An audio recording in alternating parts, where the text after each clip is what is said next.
Hello and welcome to episode 9 of the Galactic Window Space Podcast. My name is Nick. I'm also known as the Orbital Alliance here on the internet.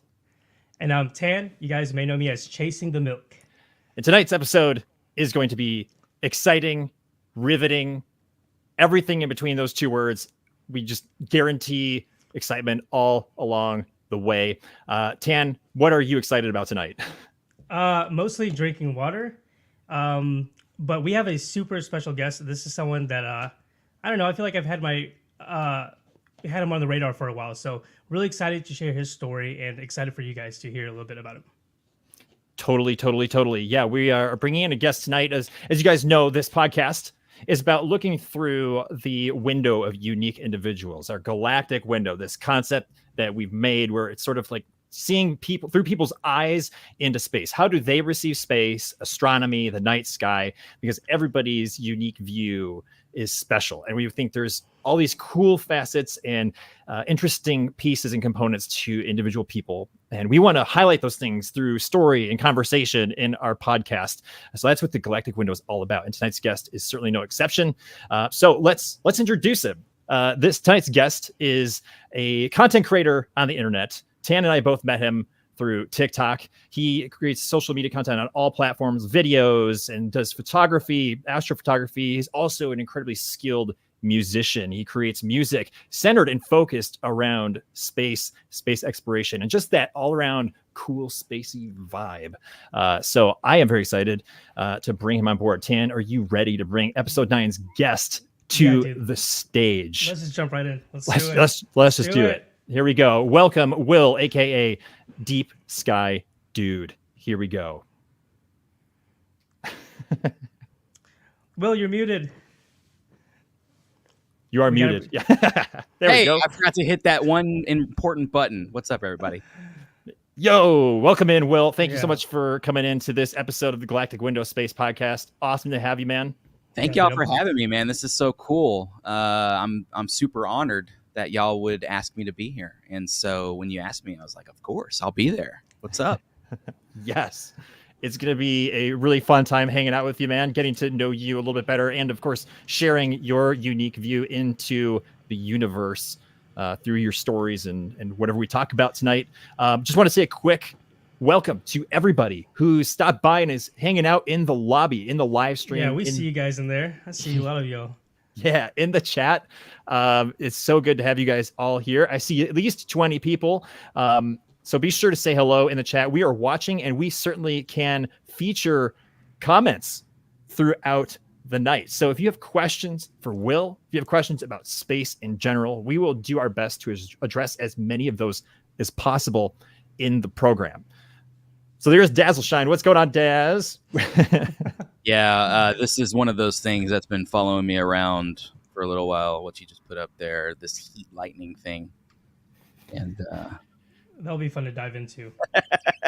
That's a fun story, if nothing else. Let's throw some little hellos. Hello there, Eric. We see Eric. Yo, what's going on? What's happening? Hello, Cheryl. Hello. Yeah, we got a lot of good people in here. Karen, Susan, Kels, Kayla. Hello, Alicia. Welcome, Kayla. Lost in PA. Other Kayla. Oh my gosh, so many of you here. So many friends. Oh my gosh, there's so many good folks here. Thank you guys for making the time to come hang out. But let's kick off into it. Tan, you want to launch us into the conversation? Let's do it, man. So Will, I don't remember when I found you on TikTok, but you were the first night vision guy. And that's kind of actually what inspired me to try it out. Tell me about, let's just start with the Star Party. You've done a few of these events and you've done a lot for the Star Parties. Why don't we talk about that? And maybe even you can start off like when you got into astronomy or how it all happened. Yeah. I love Star Parties and night vision. I mean, of course, y'all know all that. But the whole astronomy thing really quickly started for me when I was about 10 years old. I don't remember what it was. It was probably a winter's night where Orion was out, and I was like, what is that? Wow, And I remember my dad explaining to me that the stars were just suns far away, and that kind of made my Whoa. little kid brain go like, whoa, and that was kind of it. That was really the catalyst. I would mow lawns to go buy Sky and Telescope down at the local corner store, and I would read Sky and Telescope cover to cover, right? And it just sort of grew from there. I went to college and kind of let astronomy go by the wayside. But then after college, it really started like as an adult, I guess, for me, with the going to star parties and stuff like that, and that sort of led into sort of where we are now, with just like the outreach astronomy that I do through TikTok, through YouTube, Instagram, whatever, and it kind of became maybe something that I didn't really expect it to. I thought it was just a few people were going to like some photos here and there, some videos. I'm more of a videographer in that regard. Like I love taking pictures, but I think astrovideography is so weird and wrong. You should never do it. But I do it all the time. And now we all do, right, on TikTok. That's technically astrovideography when we're doing live streams, right? And we're bringing it to the people. So that's kind of that. And the night vision thing, man, a guy from the Houston club named Peter Wang, who's been on like Lex Friedman podcast and stuff. I didn't know that until recently. And oh, no way. Yes, and he let us borrow his night vision monoculars, and we would go out and be like, wow, and then I put the phone up to it, and then Ed, our friend Ed, who created the telescope Elvira, which some of y'all may be familiar with. It's a ridiculous telescope, but he had one, and then I had to go get a loan and buy one, and now Tan is involved, poor thing, and that's just the way it goes, though. It's kind of goes, from one person to the next. You get that bug, right? It's like seeing it through a telescope. You're like, okay, I'm getting one of those things. Don't know how much they are. That's the way it goes. Real quick, can you explain to the listeners what a star party is? So there might be some people who have no idea what it is. Great point. Yeah, I know. I'm sorry. I gloss over a lot of that stuff. No, you're good. So a star party is an officially sanctioned event where for about a week during new moon, and they're all over the U.S. and other parts of the world too, really, amateur astronomers travel from far and wide. They bring their gear, their telescopes, their binoculars, or just themselves. They go and stay at these facilities. They camp out like at Okie-Tex, or you can get a motel room like at Texas Star Party.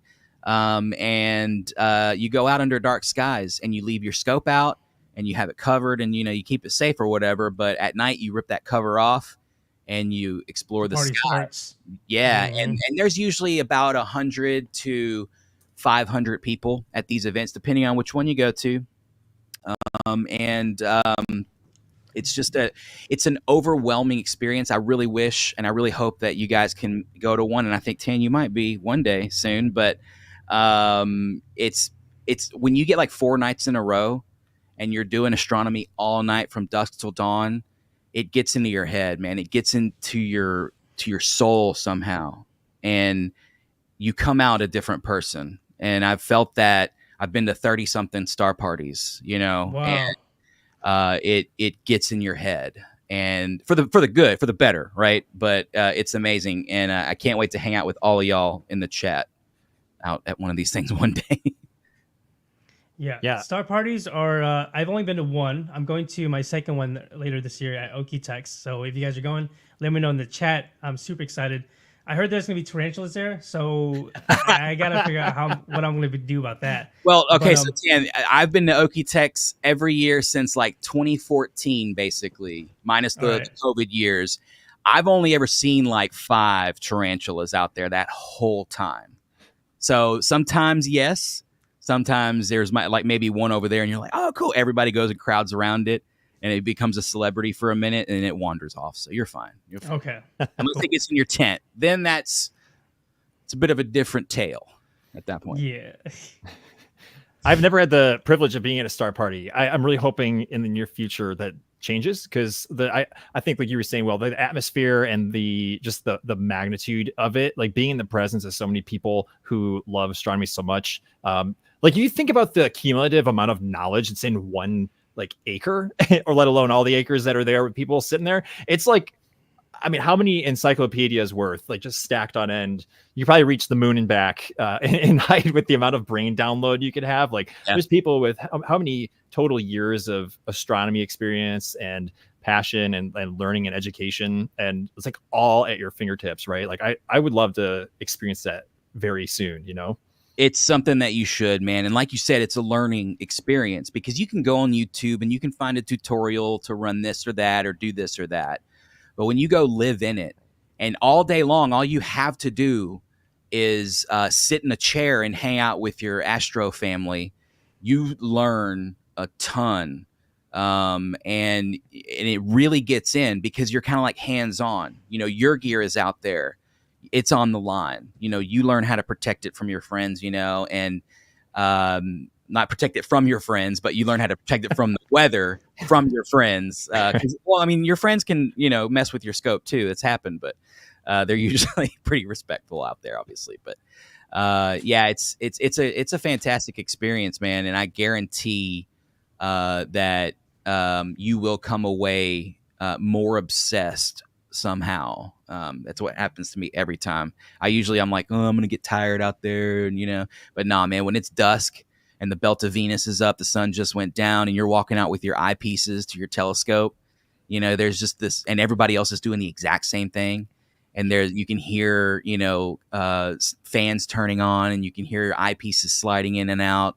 There's a magic to that, you know, and it's a symphony of awesomeness around you. And I'll be there, and Tan will be at Okie-Tex. I mean, it's gonna be unprecedentedly cool this year, I think. One of the things I feel like I've heard about star parties is of course, like the mutual understanding of controlling light in that region, because obviously nobody wants light spill in their optics or their imaging equipment. So if you have car headlights or a white light headlamp or your phone, that people are really like highly enforcing that rule, that mutual respect and understanding. It's like, please only use red light, because that helps everybody's eyes stay adjusted to dark and is like the least intrusive color of the color spectrum. Like, what was that like with like trying to have light discipline at a star party? Well, so it's always a problem.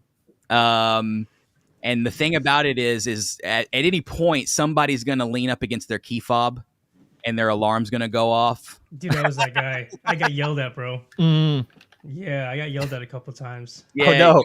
You will get yelled at. And what I like to do, which is fun, is when somebody does that, you know, the easiest thing to do is kind of avert your vision, protect your night vision in your eyes, you know, but it's funnier to, as people closer to the incident, because at a star party, somebody will inevitably open their car door and then every light comes on and it's like midnight, you know, and then you start hearing people like over there, like, turn it off, and so I'm like way over here and I'm like, yeah, turn it off, you know, and you'll hear that spread around, and it becomes this thing to where if you're the person, it might be very, you know, you might think like this whole field is about to rush me, but what's really happening is, you know, people are kind of laughing about it a little bit, but they're also kind of being noisy for the fun of it. I can't speak for your instance, Tan, but because rhodopsin is the chemical that fills your eye up, right? It takes about 30 minutes for that to happen. So when you open your laptop and it's a full bright white screen and it's pointed at my Dobsonian, you know, suddenly we have an issue when we're under a Bortle 1 skies, because you could have a little LED light on your power supply that's too bright for some people. And every situation like that, the best way to handle it is to already have some tape or something. Because I've gone up to my friends and been like, hey, the power supply's a little bright. Can I put some of this tape on there for you? And they're usually like, oh, yeah, my bad. You know, it's like, thank you. You know, and I put it on there and you're good to go. But no, there's no heat lightning at star parties, Daniel. Sorry. But no, it's you know, it's one of those learning experiences. And most people at star parties, about 95% of everybody out there is going to help you versus, you know, yell at you or whatever. And if they don't, just grab your friends and we'll go handle them. I mean, it's not that hard, you know, just talk to these people. They're usually pretty chill, but yeah, red lights, y'all. Red lights all day. Even during the day. Yeah. That's wild. I mean, I think people get so serious about it, but rightfully so. Like, you want to protect your craft. You want to do it right. Like, imagine if you were trying to like paint on a canvas, like out in public, and people just started like randomly running by with cans of spray paint and just like spraying the air, and it's a windy day. Like, Yeah. you'd be like, stop spraying red paint while I'm trying to paint this building or something. And it's like, like that's literally the equivalent of like getting like random spray paint drifting through the wind. Like, that would be annoying. So Okie-Tex is, like I said, like Bortle 1, and it's an 870-mile journey for me. So the thing is when you ruin my night vision, I drove about 1,000 miles to get here. That might factor into my response, you know? Yeah, there's tons of people coming in from like all over the country, and some of these guys are hauling like their own really gnarly telescopes. Like I seen this guy had a U-Haul and he had a 32 something inch Dob. So some of these guys are putting a lot of effort into planning this thing. So, you know, I could understand why walking around with your phone on full brightness is going to be, you know, frowned upon. So yeah, absolutely. and people, you know, most people, like I said, will be like, hey, let's tone the lights down a little bit or something, you know. And but every year at like Okie-Tex, you know, for instance, I'm not picking on Okie-Tex, but it's pretty good. Star Party, they have a group of high schoolers that come from like the Norman, Oklahoma area out with their teacher, and the same teacher, I think her name's Miss Ellen or something like that. I apologize if I got the name wrong. She brings these students out strictly for astronomy purposes. And they have like a checklist that they have to go around to astronomers and ask if they can see like different objects. They have different star clusters and galaxies and things like that they have to kind of look for, which is really cool. So you get that kind of stuff too. And, you know, they might not know the full rules. They do know most of the time, but they're not walking around with like their phone flashlight on. They're walking around. They're pretty well prepared. But there are a lot of inexperienced people there who might just not know. And the last thing you want to do is ruin it for them and yell at them, cuss them out on the field or whatever. You know, when you can simply say, "Hey guys, can we point those down maybe a little bit, or at least while you're over here, you know, maybe not as bright." You know, so it's one of those kind of things. It's always about the way you handle it. And at Texas Star Party, I'm actually the team lead on the people that are going to be the ones griping at you. And I always tell my people, don't ever approach people like with an elevated sense. Go over there and help them figure out how to darken their stuff up. And it's just too easy to do that. And it's way more palatable than yelling at somebody, making them think they're in trouble. Right. But I always like that phrase I've heard. I don't remember where I heard it, but like candor with kindness. Like, feel free to be, you know, honest about what you need to say, but like approach it with like this gentle, you know, edge to it, right? Like, so that people feel like they're being cared for in the process. yeah. Would you agree? Yeah. And you don't have to babysit them either. Mm-hmm. But yeah, like lead them, show the path, and they'll follow it. I mean, nobody wants to go out there and be the jerk, you know. Nobody wants to go out there and ruin it for everybody else. And because if you are, then we make videos about you on the YouTubes. So True. Tan, watch your lights. I'm just kidding. So there you guys have it. If you are interested in going to a Star Party, just know that it's going to be one of the coolest things that you can do, an unforgettable experience, especially if you've never done it. And you get to meet some really cool people, and you kind of just learn a little more of kind of how astronomers, like what we do at night, because it truly is just one of the most coolest things. So let's okay, so you are pretty familiar with Star Parties, and you also, you know, a little bit of music. Am I right? I know a chord or two, a note or two. Yeah, I've hammered out some notes. Yep. Deep Sky Dude, we have tons of songs out there on all platforms, right? Spotify, Apple Music. Let's talk about your I don't know. Let's talk about your history with music. Did it happen because of astronomy? Was it before? Did it, you know, like how did it all happen? So I grew up with a dad who played guitar and a mom who sang, and they wrote songs together and played together in churches and stuff, you know, like that. So I guess I've always been around music since I was a tiny little dude, tiny little Deep Sky Dude. And so I picked up guitar a couple of times in my early teens and hated it because it hurt. You know, like, ow, this is stupid, you know, and you know, but I was into astronomy kind of in the background, you know, but music was always an obsession. I just didn't know it, and I wasn't trying to make it when I was younger. So I think astronomy kind of wiggled its way in there first, where I was kind of blown away by like stars, planets, and, you know, stuff like that. But then music started about, I don't know, maybe like 14 or 15, where it really started to kind of get to me. And then in 1999, my favorite band released an album called Sound System. And there was one track on that album that when I got to that track, I couldn't understand what I had just heard. It was overwhelming. And I knew then that I needed to make that sound on guitar because it was just so overwhelming for me. The song is called Eons, and the band name is 311, which most of y'all know. Thank you, Dazzle. I see your comment in there. Dazzle. So that kind of, I like, yeah, there it is. There's the one. This is true. This is true. These opinions do not necessarily reflect the dude or the Deep Sky Dudery. No, but so I picked up guitar. My dad let me play on his, and then a friend of his gave us one, and then I traded that in for an Ibanez back in '99. So about 98, 99 is when I got started on guitar. Dang, bro, in the 1900s? I know, man. And we're in a whole new universe now. And so I just kept playing, and I was in a band in high school called SL9, which is the name of a comet that hit Jupiter in 1994. Oh, nice. And we were called SL9. People were like, what's it mean? And we were always like, it's an inside joke. You don't worry about it. So after that band broke up around college, you know, I was just kind of floating around writing songs, not really doing anything. And by that time I had already started astronomy profiles on, you know, Instagram and YouTube and stuff, but it wasn't Deep Sky Dude yet.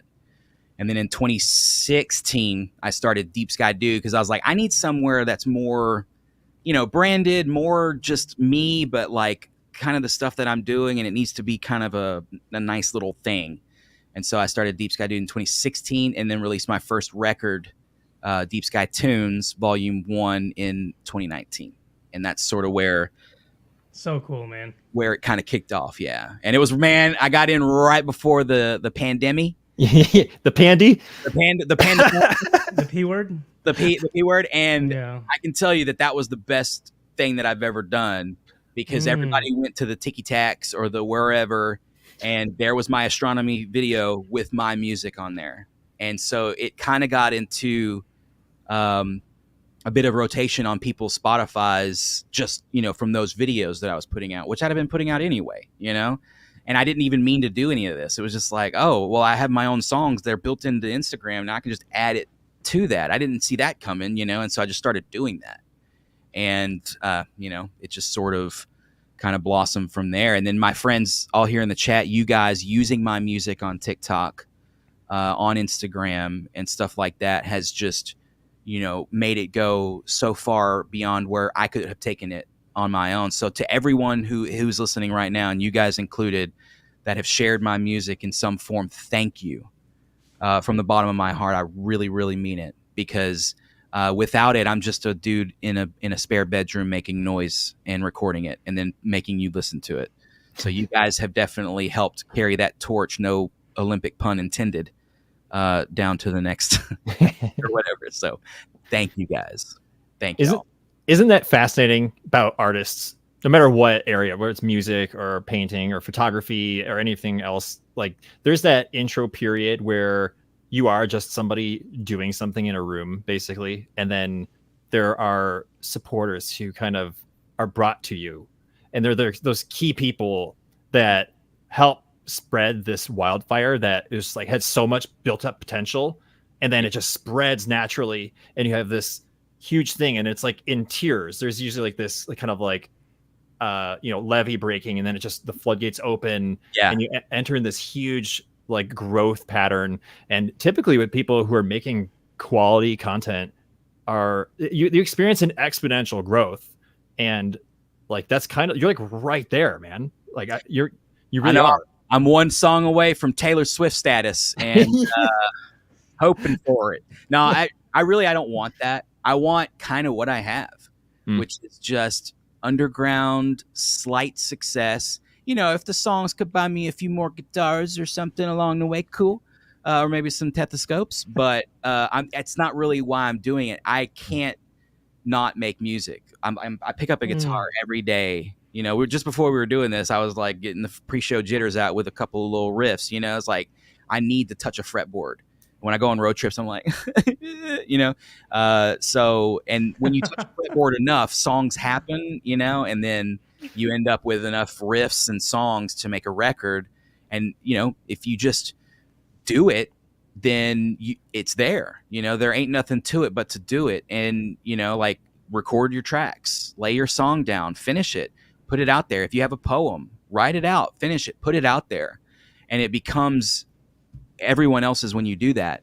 And when they take ownership, the listeners or the watchers of your films or your the people who look at your paintings, that's going to get ingrained in them. You know, as long as your art affects you in some way, it will affect other people, not all people, but some, in that exact same way. And I found that to be true. And I think B.B. King was the first one I heard say that. Like, if you feel your own music, man, other people are going to feel it too. And it's 100% true. Well said, dude. Speaking with so much conviction, it kind of made me realize, or it kind of made me think of this question here.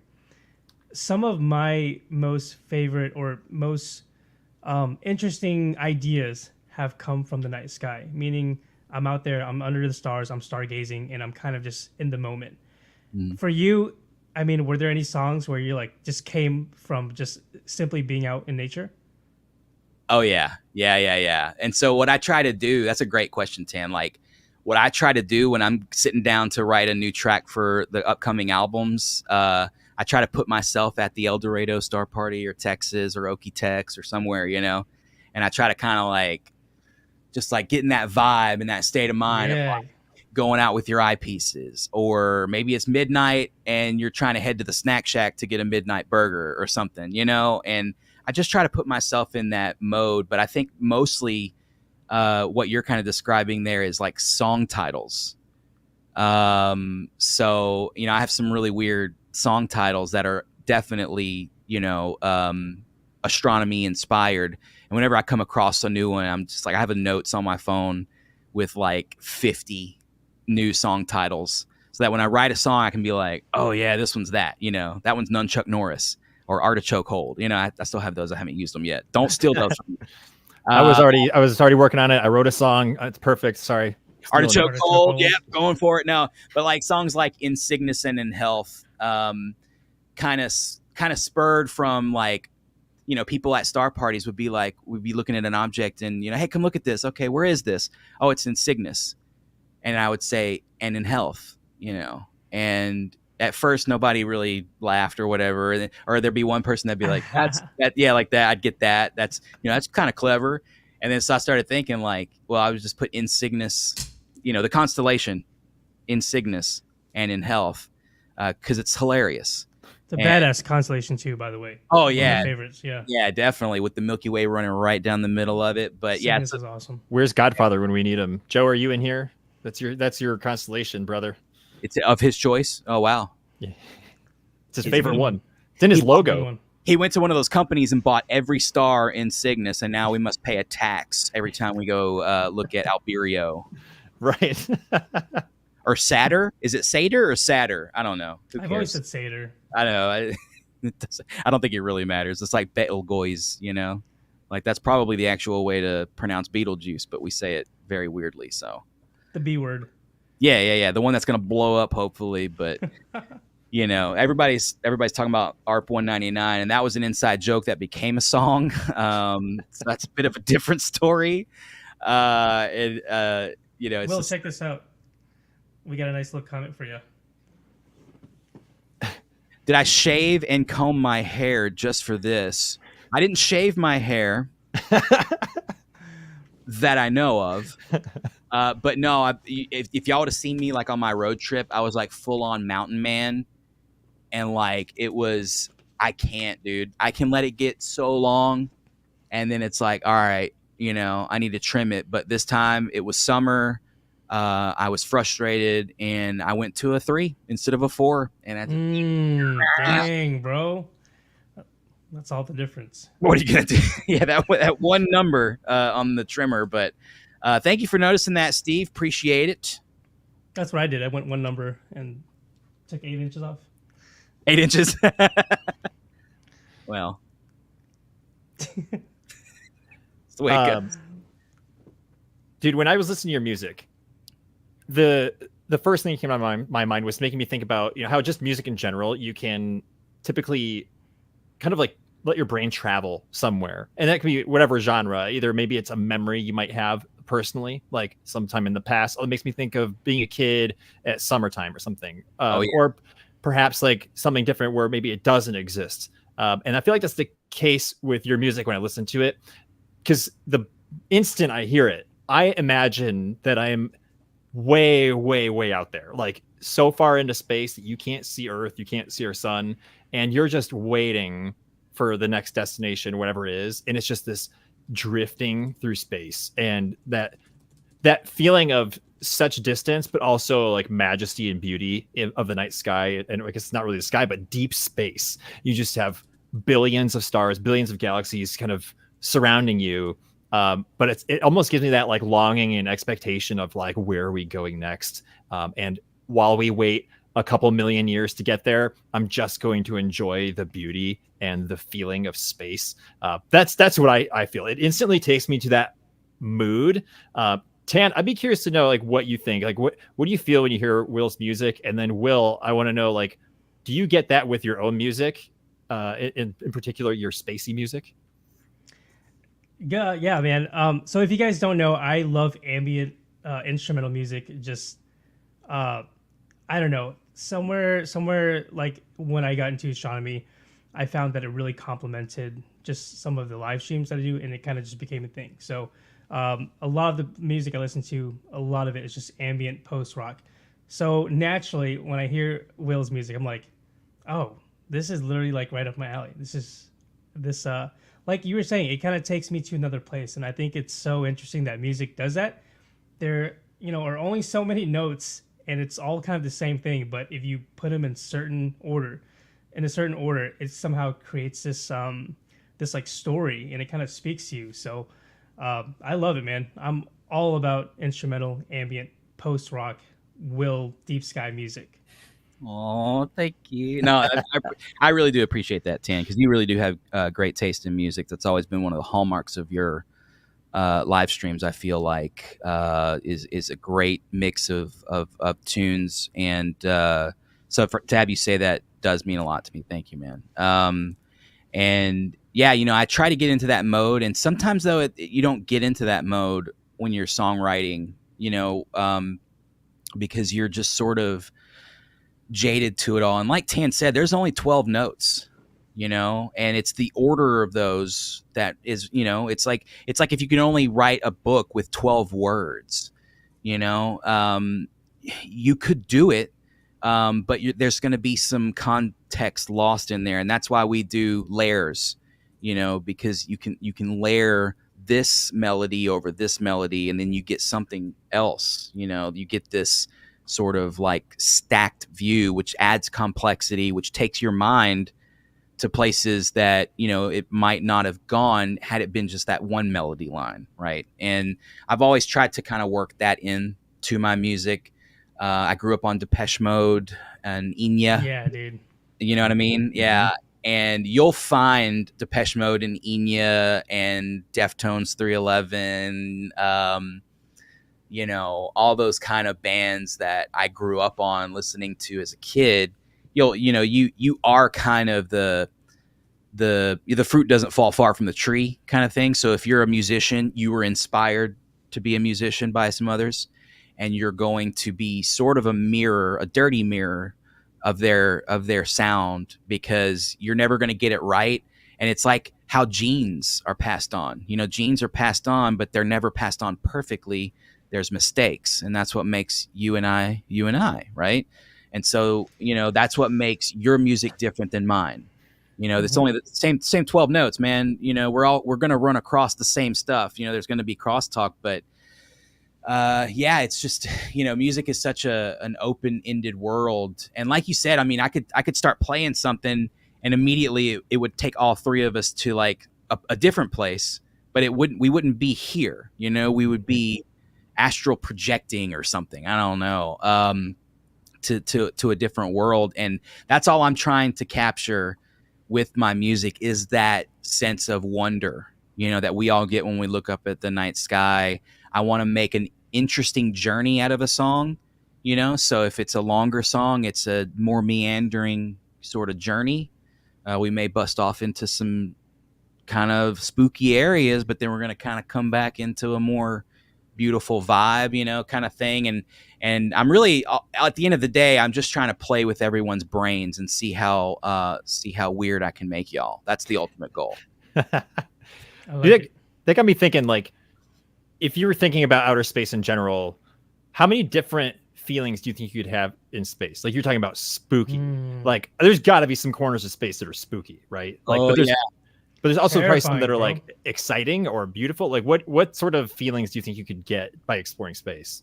Oh man, you could go to a black hole and feel probably the most terrified you've ever been, because we've predicted a lot of things, but it might look a lot different in reality versus practice, right? So yeah, and you're talking planets being too close to their parent star, worlds that are filled with nothing but dust storms all the time, never ending. Yeah, dude. But then you've got, I always imagine an Earth that has no life on it. It's literally got every hallmark that could hold humans now, but it's empty. The oceans are crashing, trees are falling. It's just empty. And it exists. I mean, there's trillions of planets out there, because we know planets are just a byproduct of star formation. And, so it's like they're an accident of this accident that's happening. And then, you get these worlds that pop up. So imagine how many Marses there are out there, imagine how many Saturns and stuff. And it's just fascinating to me. And, there are times where I do try to invoke that kind of stuff in the music, but I think most of the time I'm kind of letting the song speak to me. Like especially if I have an idea on guitar, I'll keep playing it over and over again until it leads into something else, sort of like a journey, like you're going from one place to another. You're checking out a black hole, you're checking out whatever, but you have to pick a direction, because when infinite possibilities are in front of you, you don't make decisions. That's what I've learned about myself. So you have to be like, okay, here's all the possible roads. Like, I'm going to go here, and you pick it and you stick it and you go, and you stay down that path. But then you can always, with songs, there's always another track. And I have to tell myself this all the time. Like, the guitars aren't quite right, and maybe I flubbed that little riff or something. But it's like, at the end of the day, some of that stuff is, not problems to maybe the listener. It would be the problems to the creator. And I just need to go to the next song and make that one better than, the one before it. And that works with all art. Like if you're a painter and you're struggling with this tree and you're painting, finish it, get it out of the way, and then start a new painting that reminds you of that one, and, try to nail it there. Because the more you can shed away the bad, they call it shedding in jazz. When you're in your room, just shedding, you're just shedding the bad. You're playing over and over the same riff hundreds of times. You're shedding out the bad, and you're accepting the good, right? And so do that in any art, and I promise you'll get better. I have a question. We're going to shift gears just a tiny bit, because everything that you're saying makes me want to ask you this, because we are all creators. Nick, you're a video guy. I'm a video guy. Deep Sky, you're a video guy, and you do music and you do a bunch of stuff. Do you experience burnout with music? And just a little context, I personally, that's something I struggle with. There could be times where I could create some of what I think is the best content for like weeks or maybe a month straight, and other times I will just sit there and I'll be in my head, and I'll be completely lost and discouraged until the next next high. With music, do you ever feel that? Do you ever feel like you just can't think of anything to create, or whatever you're playing, you're just not feeling it? Yeah, absolutely, man. And it's horrible. And you know what it's like, because you know, as like, let's just narrow it down to content creation. It's easy to burn out on that, especially on the IGs and the TikToks and the YouTubes. Because, and it may not even, your post may be performing amazingly, but there's, you know, you're in it, you're in it, you know. And as humans, I think that's something that we suffer from, is that getting jaded to kind of, you know, you're getting jaded to the whole thing.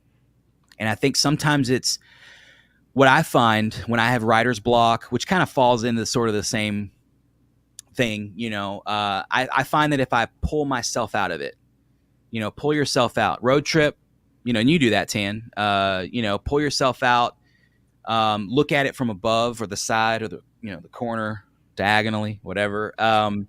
And you'll see it from a different perspective. Try to see it from, you know, a friend's perspective, or, you know, somebody who loves your stuff, you know, who loves, you know, y'all's live streams. Try to see it from someone like that, who's like scrolling TikTok, just wishing you were live, or wishing you would put out a new song or a new poem or something. And that's what I kind of find helps me, is that at the end of the day, I am doing the music and stuff for myself, because it's therapeutic to like take a guitar and just, you know, hit it till it makes something you like, and then record it and get it away from you. Because it's a process. It's like forging metal. You know, you're working on this thing and you've been toiling on it, and then you're like, I'm done. It's out of here. Sick of it. I'm done with it. I hate it, you know? And then once I hate the song, it's usually done. And I'm like, wow, I used to love this song and now I can't stand it. You know? And then you put it out and everybody's like, oh my God. Like, so, you know, Blue Eyed Devil brought up Westward earlier. And that was such a sleeper on Volume 4. Like, I wrote that song over the course of a night. I literally picked up a guitar in a weird tuning that Opeth uses, one of my favorite metal bands. Dude, they're nuts, dude. Oh, I love Opeth. They're insane. Opeth, oh yes, senpai, notice me.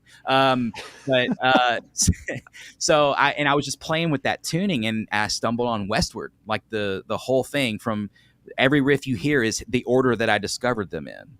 And it's Stephen King was like, if you're a writer or poet or whatever, you're an archaeologist, and your job is to reach into the ether, which we all know doesn't exist, but the mind's ether, and dig out these fossils that are all out there.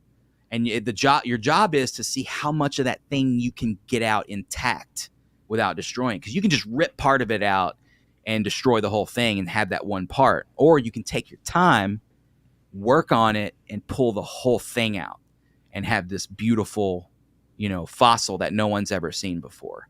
So that's kind of what I feel like I do, and I overdo it, where I dig under the fossil to see if there's any more. You know what I mean? Like, I just keep going and going and going. And I think that's one of my character flaws, is that I can't. I need a producer or somebody over my shoulder to be like, it's done, release it, you know? And then I'd be like, all right, you know, I still hate it, but I hate it less because you said it's okay, right? I don't have that. I mix my own music. I master my own music. I do most of my own album artwork, you know, just because it's like, oh, it's a cool picture I took, and then I put Deep Sky Dude on it. Done, you know. So it's stuff like that. But yeah, you know, that whole writer's block thing and stuff, I find, pull yourself out, see what it looks like from above, get that perspective, and remember why you started. And listen to people like, you know, Blue Eyed Devil and some others who said, hey, man, that song that you thought was just a sleeper nonsense piece is actually one of my favorites.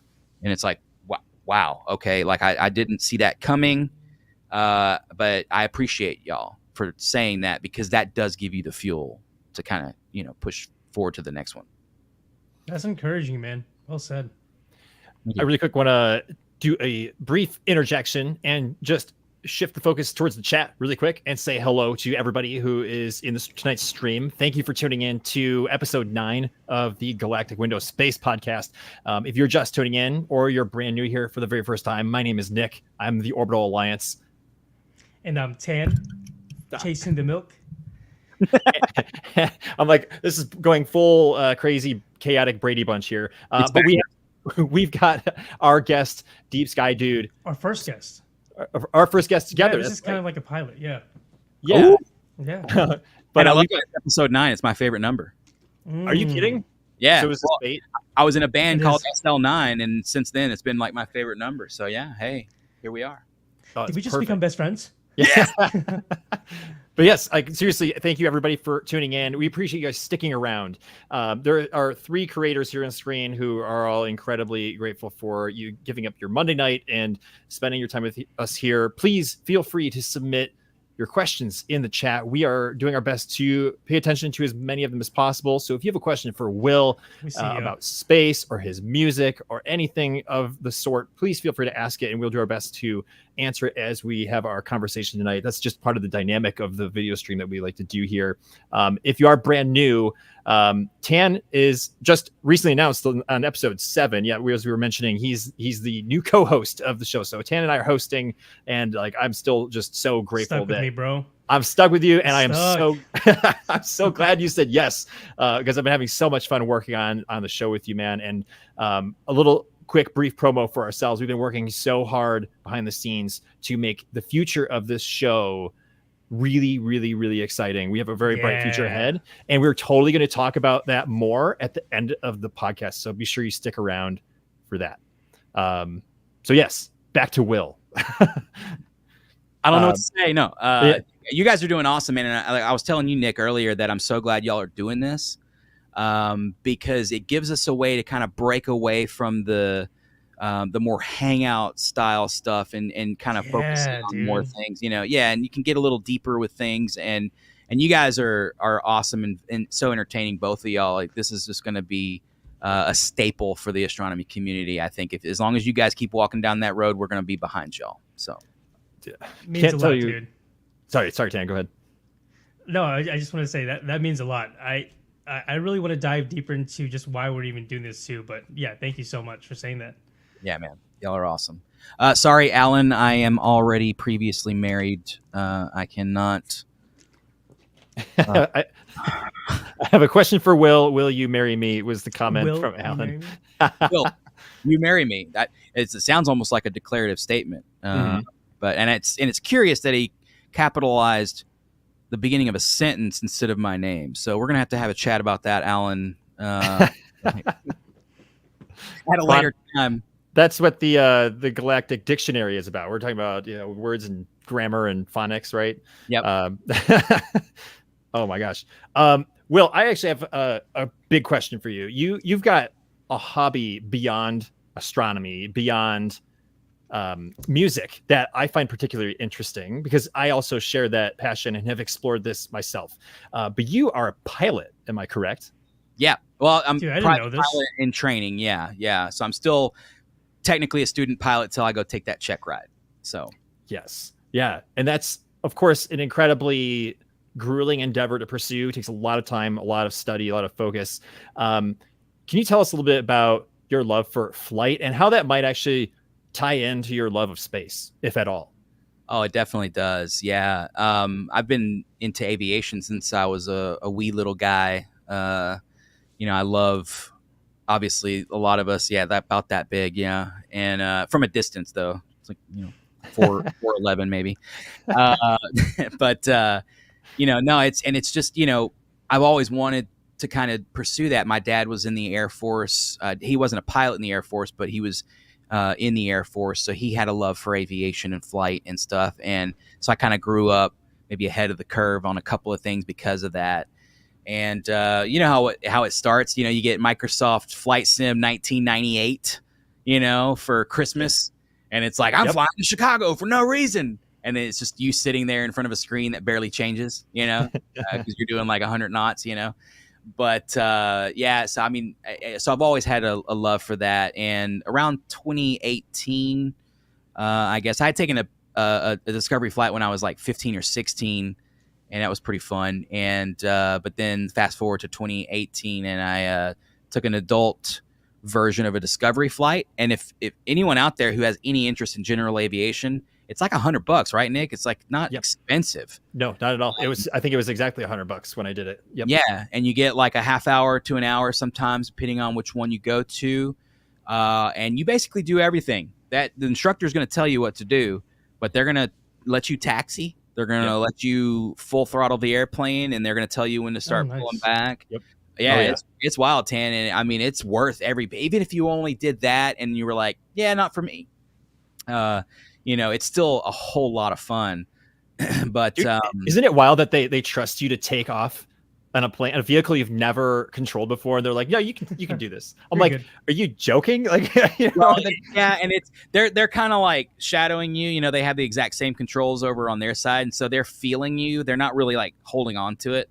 They're kind of feeling you, and if they feel you start to like for no reason tilt the airplane like this, they'll be like, "Okay, let's straighten that back up there for you. Let's get back on the heading that we asked you to get on." And that's the thing we were talking about earlier, Nick, is like, when you're driving a car, you have a lane to stay in. But now imagine driving a car with that same lane to stay in, and you got to keep it at that same altitude. And that gets harder because the plane wants to kind of go this way or that way, depending on the bumps, but it also wants to go up and down, depending on how you have it trimmed. So it's a bit more complicated, but it's not that bad. Once you get a feel for it, it's kind of like learning a new, like learning how to skateboard after you're 50 years old or something. So it's a bit of a challenge at first, not to like get ageist or anything, but learning and teaching an older dog new tricks is hard, is what I was going for. So I apologize if that was offensive to anyone. That was definitely my intention. But no, it's a lot of fun, man. And I promise you, you're either going to hate it or you're going to love it. That discovery flight. So go take one. I mean, they're at most every regional airport. You can go and sign up, and they'll take you up, and who knows? You may be like, this is my thing, which may lead you into other certificates along the way, kind of like belts in karate. You kind of, as you go up the chain, and I'm still down there in white belt land where I'm like, I can do kicks, So it's literally my daughter right now. She's a white belt, 7 weeks into karate, and it's like literally the conversation we had at dinner tonight. So it's very fresh in my head. Yeah, that's about where I am. I can do side kicks, but they teach you all kinds of cool stuff, and they teach you how to not crash an airplane. Is essentially what your whole training is. It's like, it's easy to fly. I mean, pretty much anybody could do it. The hard part is continuing to fly to the next airfield. That's the trick. And if you can master that, you'll have an amazing time in your own private airplane. It's very expensive though. At least the training is, but there are programs you can get on and stuff like that. But it's something like, you're interested in orbital flights, Nick and Tan. I know you're probably interested in rockets too. And it's kind of fun to be sort of adjacent to that. You're sort of like navigating, you're using radios to navigate to the next place. You're kind of up in the cockpit. You have to monitor your systems, and love getting high, baby. Yeah. So it's and I mean, you can't get any higher. No, that's not true. Airplane, but no, it's a lot of fun, man. And it's something that now that the pandemic has fully subsided, and I'm kind of done with some other projects, I'm probably going to go back and finish eventually pretty soon. So we'll see. Quick question. It seems like you just kind of dabble with a little bit of everything, which is so cool. If you can only pick one between astronomy, music, and aviation, what do you think you would pick? Ooh, good question. Man, that's just curious. Yeah, it's like which child is your favorite? Everyone has one. Yeah, but they won't tell you. Exactly. Man, that's a good question, Tan. I've never, it's like that meme where it's like tacos, pizza, or whatever. Get rid of one. It's like, no, how dare you? I don't know. I feel like, man, aviation is like not even in the top 2. You know what I mean? Like music and astronomy, that's man, that would be a really tough one. And I don't know if I could even supply an answer that would satisfy me, but I guess it would be, I would, man, I feel how tough it is. I guess I would do astronomy, just, but Lame. I don't know because okay, if I sold all my, that, bro. if I sold all my guitars, I could get a really nice like Richie Christine with like an ASI 2600 monochrome with the filter wheel, but there's not that level of release that I get with astronomy that I get with music. So they serve like 2 different purposes in my life. You know what I mean? And it's like 2, but then like you said, they're the same. They're blended. All of us love music and we love astronomy. But there have been people in the world that have come before us, like William Herschel, the guy who discovered half the objects we all know and love in the night sky. He was a musician too, and musician. I didn't know that. Yeah, he was a musician. I think before he was the astronomer. He wrote symphonies, and those are William Herschel. You can go listen to his stuff on Spotify, which is hilarious because people, no way. That's cool. Yeah, people in our time have taken his written music and recorded it. Obviously, they didn't have recording techniques in the 1700s, but yeah, man, that's a tough one. I don't know. What about for you guys? I don't know. That's a music or astronomy, like. Yeah, I mean, it'd be astronomy for me. I feel like that's it. It speaks pretty loudly in my head. It's like one of those, like, blood. It's the way your blood flows. It just goes with that direction. It's in my bones, and I just know I'll always be at peace when I'm thinking about it. There's like that peace, that inner peace that comes through when I think about astronomy. But nonetheless, it is an incredibly difficult question to answer, and it's like I have 17 close second places. Yeah. Well, imagine like Tan's lives without the music, or vice versa, where it was just Tan chilling with some music. You know what I mean? Like it's a peanut butter jelly scenario here. You know what I mean? Like if you could have one on a sandwich, which would it be? I mean, I know I don't know. Would I pick peanut butter or jelly? I don't know, but I feel like you need both. Yeah. Yeah. It's hard because I don't, write my own music. But music is such a huge component of my life, and I don't think I could have ever. And this is gonna sound crazy, but I don't think I could ever have had the amount of success that I had on TikTok if it weren't for music.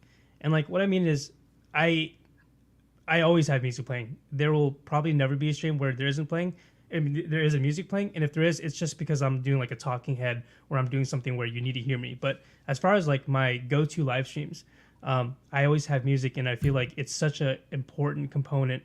And it kind of, in a way, it kind of adds to it. It's just, so I don't know. I could understand how hard it would be for you to have to pick, but if for some reason I had to pick between astronomy and music, damn, bro, I don't know.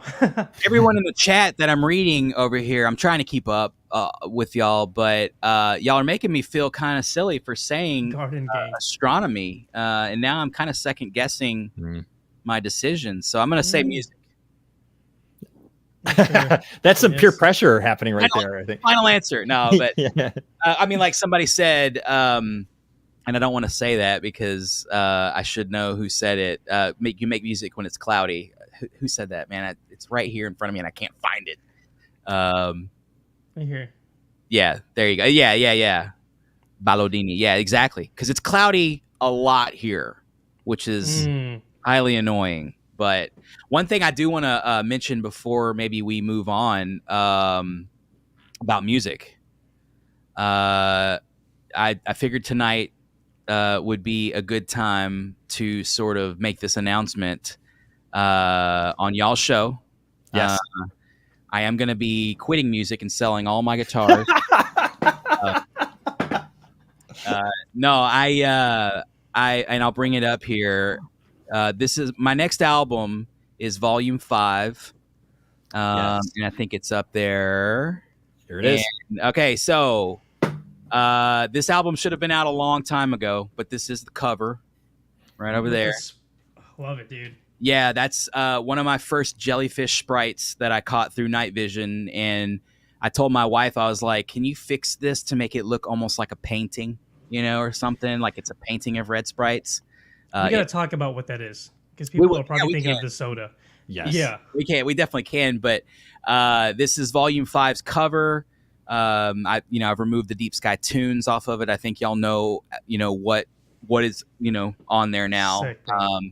And this album has not had a release date.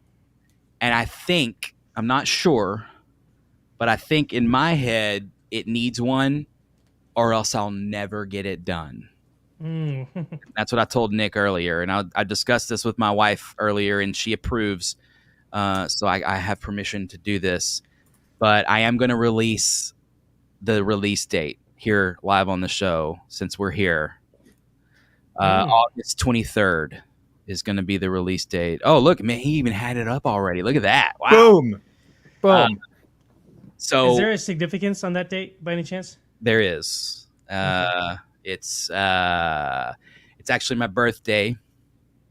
Let's go. I haven't released one on my birthday yet. Like I was telling Nick, there's like my dad's birthday and my anniversary and some other dates that I've released albums on, but not my birthday. And since that's coming up next month and I'm done with this thing, I need to get it out of my queue. Let's just say August 23rd is a Friday. I'm gonna put it out. When you put music out, you want to do it on a Friday. I don't know why. That's just what they tell you to do because of the algorithms and way Spotify and some of the other ones work. So there it is, August 23rd. Everybody here is now probably going to keep me accountable on that, which is all great and a bad thing. Yeah, hopefully. Congrats, man. Yeah, hopefully I can get it early. out. So, and thank y'all for being the avenue for my accountability, keeping me accountable for this stupid thing out by now. So, thank y'all. Absolutely. Yeah, I was telling you earlier this afternoon, when we were checking in, that this platform, this podcast, is one of those things where it's like we just want to create these spaces for creators who are working on something exciting to be able to have a place to share that with people. And this is the thing that not only like helps you feel like you can take it to the finish line or from third base to home plate, like that's awesome, but also it's just like a great way to get this like core group excited about what's coming down the line. Gives everybody who's watching like something to look forward to. Like who doesn't love an album launch? And this summer has been so great for so many musicians, and like now we get another one. It's like this is so cool. Like now we get to know the artist, which is even cooler. So like congratulations, man, on putting so much hard work into it. I mean, album 5, like it's one thing to get your sophomoric album, like album 2, and there's usually that hump that you have to get over as a musician, but like dude, taking it to album 5 is like an accomplishment, is an understatement. And It's a flex, bro. It's just a straight up flex. Yeah. Well, thank y'all, because it is tough, and to hear y'all say that does help, because when you're kind of releasing into a void, it gets kind of lonely. You don't know. You see that people are listening maybe, but you don't really know the impact that it's having. I'm not trying to change the world here. I just want to release interesting music. And if that helps, I mean, I've had people tell me they love to listen to it to, meditate and study. And I'm like, dude, that's a couple of things that I never even thought people would do, but that's an honor to me, because these songs are my blood, sweat, and tears, man. They really are, like a piece of me. So when people say that they appreciate that, it has a huge impact. So thank you guys for kind of allowing me to do that. And now, I guess I actually have to finish the thing, which will be interesting, but it's almost done anyways. It's got some little things I need to, get better, but Well, 2 things. One, I'm not sure if you guys are following the chat right now, but Daniel put in all in favor of a 1-song preview tonight. Raise your hand. I'm pretty sure we've got at least 15 hand raise emojis in there. That's a lot of hands. I don't even know how he would do that. I mean, if you had it as a screen share, if you had a window that could preview out of your DAW, or if you exported any sort of Well, versions. I'm on the wrong computer for that. I'm on a laptop because my other He's computer doesn't teasing have us, bro. He hasn't even started yet. Yeah, yeah. He's like, shit, after this podcast, I'm going to have to record like 8 songs. Y'all aren't gonna see me anymore. It's gonna be like, going up. I know you, bro. I use the same tricks. So to calm the chat, there are songs out already that are on this record that many of you probably haven't heard yet because I haven't used them in too many videos, or you've missed those videos that I have used them on and stuff like that. So Neon Skies is one of them. Zodiacal Light Pollution is another, and there's one more single that I've already released from this record. So those are already out there. It's not that easy, Daniel, actually, because like I said, I'm on a laptop and then like my main computer is behind it. And to get this to work right, I have to put my interface into this computer, not into that one. And you see what I'm saying? But I will, you know what? I can probably debut a song over the next few days on TikTok, because there's some copyright stuff as well.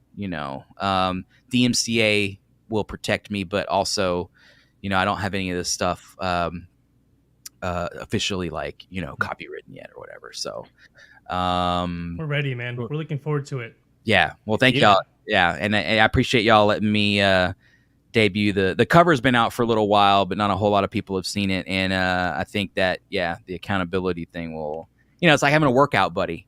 It's like I need to work out. Well, you're never gonna do it if you're just in the gym by yourself, right? If you have that friend there to like, hey man, you can do more, add 10 more pounds or whatever. So like, don't skip leg day, bro. Yeah. No, exactly. But yeah, so I appreciate that. I appreciate all the support, y'all. That it means a lot. Here's what I want you guys in the chat to do.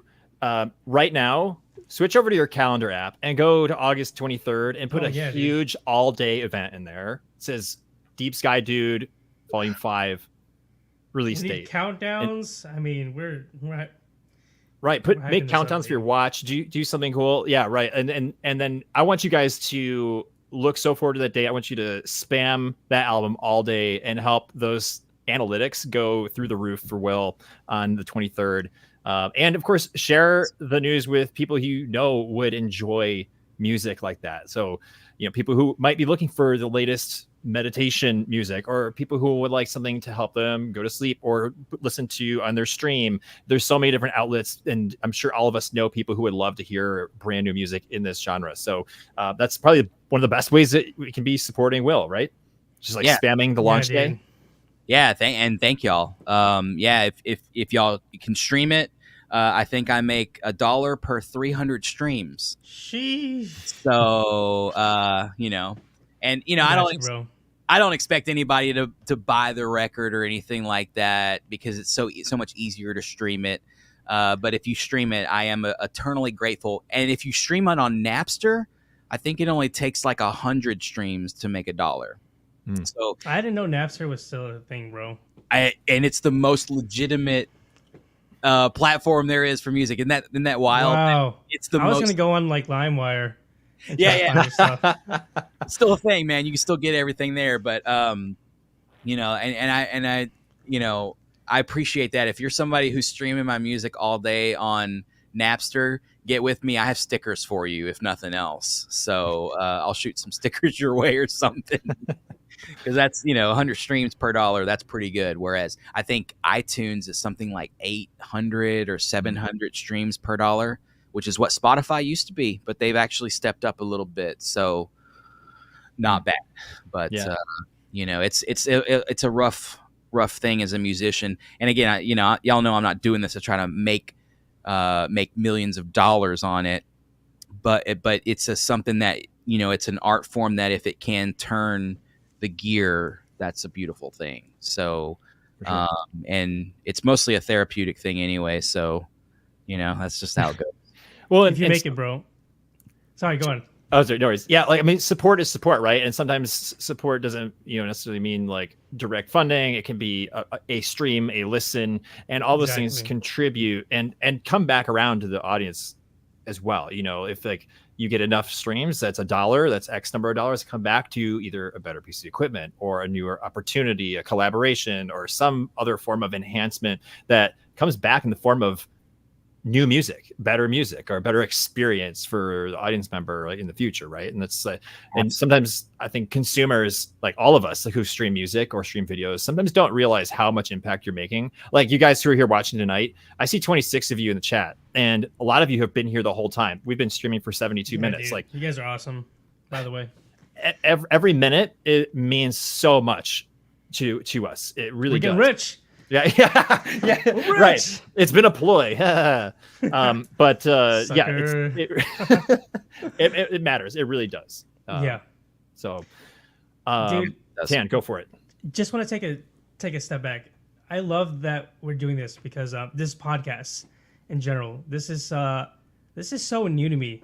It's one thing to like stream on like TikTok or something, or just even be in the guest box, and it's just so much more intimate. Well, I don't think I've ever really had a conversation with you. I mean, we've talked. Yeah. But I've just learned so much about you in just the last hour, and I can't see myself, but yeah, but like doing this allows us to have that really intimate conversation and to be able to share that story too.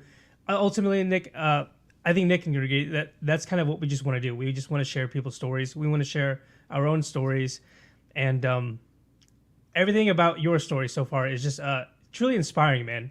Music, aviation, 5 freaking albums, dude. That's awesome. So, hats off to you, man. You're doing Thank you, man. Thank you. There's actually 6. If you want to hear me sing, there's another project that I released my first album in 2016 under the title Zinj, Zinj. Zinj. There's one album out on that, and it's songs left over from that SL9, that high school jam band era, that I've kind of brought into the 2016s. It's kind of a long time cool. ago now.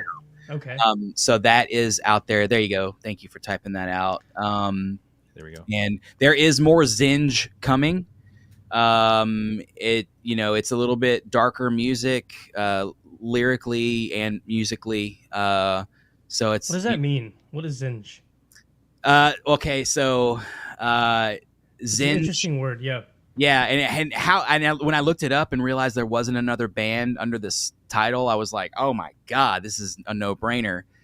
Zinj comes from a Michael Crichton book called Congo, which was later made into a movie. The Amy, the gorilla that can talk, Yeah, or whatever. Amy, Yeah, dude. gorilla, yeah. Well, Zinj is the name of the city that Heckler Homolka or whatever, is it Tim Curry? I think it was Tim Curry. His character is looking for this lost city of Zinj, where King Solomon got his diamonds from. Okay. And the name kind of reflects like me losing sort of that harder, heavier 90s style rock music, but then sort of rediscovering it, later. And there being just a lot of depth there in the music, I guess, and I was watching the movie one night, Congo, and I was just like, Zinj, man, that would be cool. So I started looking at it, and there's no band called Zinj, and I'm like, well, buying zinjmusic.com, and and then that sort of became that other flip of the coin. You have Deep Sky Dude, which is more ambient instrumental style stuff, and then you have Zinj, which is a little heavier, more guitar based, and it actually has lyrics and vocals on it. So again, there's only one album out and one single, or I did a cover. I remade 311's Eons on their 20th anniversary of that album releasing. So that was pretty cool. To kind of tip my hat to them and be like, you guys changed my life with this song. So thank y'all. But that's out there. And so, yeah, music. Amazing. Well, there's something that I know that you've done, and this is definitely a gear shift. So transitioning a little bit into a different wavelength here. This is actually how you and I first had a conversation through DMs. Like you and I had kind of got to know each other through live streams on TikTok, chatting here and there. You happened to mine, I happened to yours. We lost Tan. He'll be back in a second. But one of the things that we connected first on was something called a NASA social.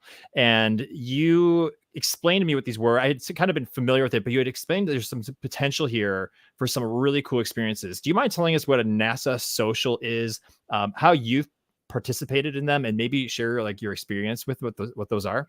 Yeah, absolutely, man. I love NASA socials. It's such a cool thing, man. And I think everybody in this chat watching should sign up for one, because essentially you just have to have social media. Okay, that's the base requirement for these things, and you don't even have to have a whole lot of people following you or whatever. So you get a notice, hey, NASA social for X, Y, or Z launch or some unveiling. Artemis Day was one of them. And so you sign up and you send them your links and everything. You shoot all that in, and they either accept or reject you. They don't pay your way to go out to, Canaveral or, Michoud assembly facility or Stennis or something, but they give you the invitation. And you're going to get like a government pass and ID and all this kind of stuff. They have to turn back in at the end of this thing. It's pretty serious stuff. I've been inside the Aerojet Rocketdyne where they're making the RS-25 engines for Artemis. I stood next to Artemis 1 when it was laying sideways in Michoud. Met Jim Bridenstine, Don Pettit, Matthew Dominic, who's on ISS right now. You're going to meet like incredible people, not just on the NASA social side when you go, but you're going to meet all the people with you are going to be like incredible content makers as well. The last one I went on, Miss America, the current Miss America, was one of the NASA social people. And so that was pretty cool. I was like, wow, I've never met any Miss America, but I just met one, and she's really cool. It's like, she's here to tour the facility with us. Right. So you just sign up, you go when they accept you. And it's an experience that will last a lifetime. In fact, the Boeing Starliner that's stuck at station right now, I was actually in the clean room they let me into the clean room. And I still haven't posted the picture of me being in there, but there it was, without any of the covering on it. It was Starliner, and it was the one that carried Butch and Sonny up to station, for this one. So that was pretty special. And it's like we were talking earlier, I got to go into the vehicle assembly building, the VAB, which is like a historic building. And historic on so many levels. Apollo was done in there, Shuttle was done in there. Mm-hmm. And you get to tour these kinds of facilities, and who knows how much longer they're going to have the VAB open to tours like that. So try to get into one sooner than later. And it's just it can be a life-changing event. And I was telling you earlier, some of my buddies that went on those NASA socials work at SpaceX now. They work at Blue Origin. They work at some of the like NASA Johnson in Houston and stuff. And it's like, dude, like what did I do that was so wrong? I guess I was a musician. Didn't need that, but it's an incredible experience, man. It's something that like you were saying, I definitely recommend it. I can't wait till you get to go on your first one, man, because it's gonna, you're really gonna enjoy it for sure. Oh, yeah. Dan back. He's back. Yes. Oh no, and he's gone. Oh no, can you guys hear me at least? We can hear you. Yeah. Okay, that's fine. We might just have to leave like that. All right, no worries. Yeah, I mean, I was so stoked to learn about a NASA social event existing. Like, it was like an ordinary person like myself who's just up in Chicagoland, having access to NASA facilities, NASA administrator, astronauts, influential people who work on these paramount space missions that are human space flight, satellite exploration, whatever it is, like you get access to these really cool things. And like you said, just for having social media accounts, like if you love space and you love sharing space with people, it's really what the primary credential is. Right. And as soon as you had told me about it, I said, 100%, I'm applying for the next one, because you had sent me the link. You're like, dude, the next one is open. Apply for it and see if you get in. And it's one of those things where, you apply and you're certainly not guaranteed entry, but if you just keep applying, they might pick you again. And you could go a couple times if they decide you're the right person for that particular mission. And I certainly hope to do that. So those of you in the chat who would love to have access to it, like, Will is somebody who has had that experience, and you could have that too. Like if you want to get to see these things up close that are actually going to space, people who actually help make space happen. Yeah. So incredibly cool, right? I've been to 5, which is proof that if you keep signing up, they might just keep accepting you. I've definitely been denied a couple where I didn't even hear back. I just applied, right? And it was just like NASA ghosted me. Yeah, they ghosted me. Yeah, I didn't get a rejection, And they used to do that. They don't anymore. So I misled you on that. But no, it's it's kind of like you're waiting to hear back and you don't hear anything, and then you see some of your buddies in the NASA social group on Facebook or whatever. They're like, "I got in," and you're like, "No." Yeah. I'm gonna end this real quick. I'm also curious about this. When's the next one? Mm-hmm. Oh, when is the next? That's a good one. They just dropped it, and then picked the newest one that came out. It's for Crew 9. Oh yeah, I'm seeing that here. Yep. Yeah, and I didn't get the invite. Usually it's an email invite. I guess they're not doing that anymore. So I guess it's kind of one of those things we need to be watching the NASA social Twitter and maybe the website itself, because I did not get an email this time. Or maybe they were like, we've had enough of Deep Sky Dude where he's not coming to this one. Email everyone else. It looks like the window closed on July 22nd for Crew 9 applications. Yeah, and they selected them maybe 3 days ago or so. Okay. One of my friends was like, I got into Crew 9, and I was like, I didn't even hear of Crew 9. What are you talking about, Crew 9? And so it was one of those things. But, that's okay. Like, I've been to a bunch. I do want some other people to get in there and experience it because it is a beautiful thing. And Titusville is a long drive, man, especially for you, Nick. It's going to be a long haul down there to Titusville, Florida. But it's worth it. It's and they give you bags of swag. Yeah. Okay. So like I have a Starliner hat, Starliner sunglasses. Ooh. Like I have a. Do they have a helium leak too?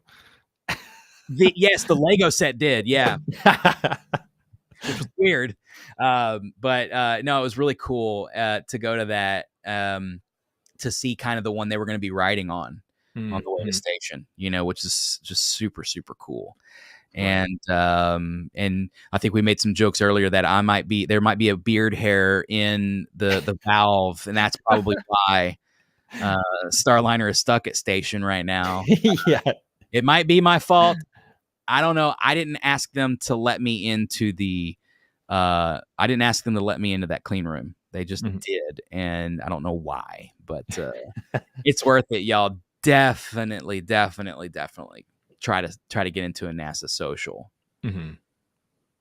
Yeah, it's definitely on my radar to attempt. And again, the magic that happens there, the history is insane. Even if you just go to the visitor complex at Kennedy Space Center, I have not been to Houston at Johnson Space Center, but I've been to Kennedy 3 times, and I mean, it's like Disney World on steroids, even though it's smaller and a lot less, to it. But just it's when you go to Disney World, like it's Fantasyland, but when you go to the visitor complex at Kennedy, it's like it's all real. It's all based on real stuff. Like, hey, this rocket, this Space Shuttle Atlantis, that flew 33 missions into space, and it's like some 100-something plus million miles traveled on it. Like, that's real. Like, this is no carnival ride, but that access that you get from being in these places, and then when you get to see rockets that have yet to be flown, or a craft that is in the process of being rated for human space flight, like the Boeing Starliner,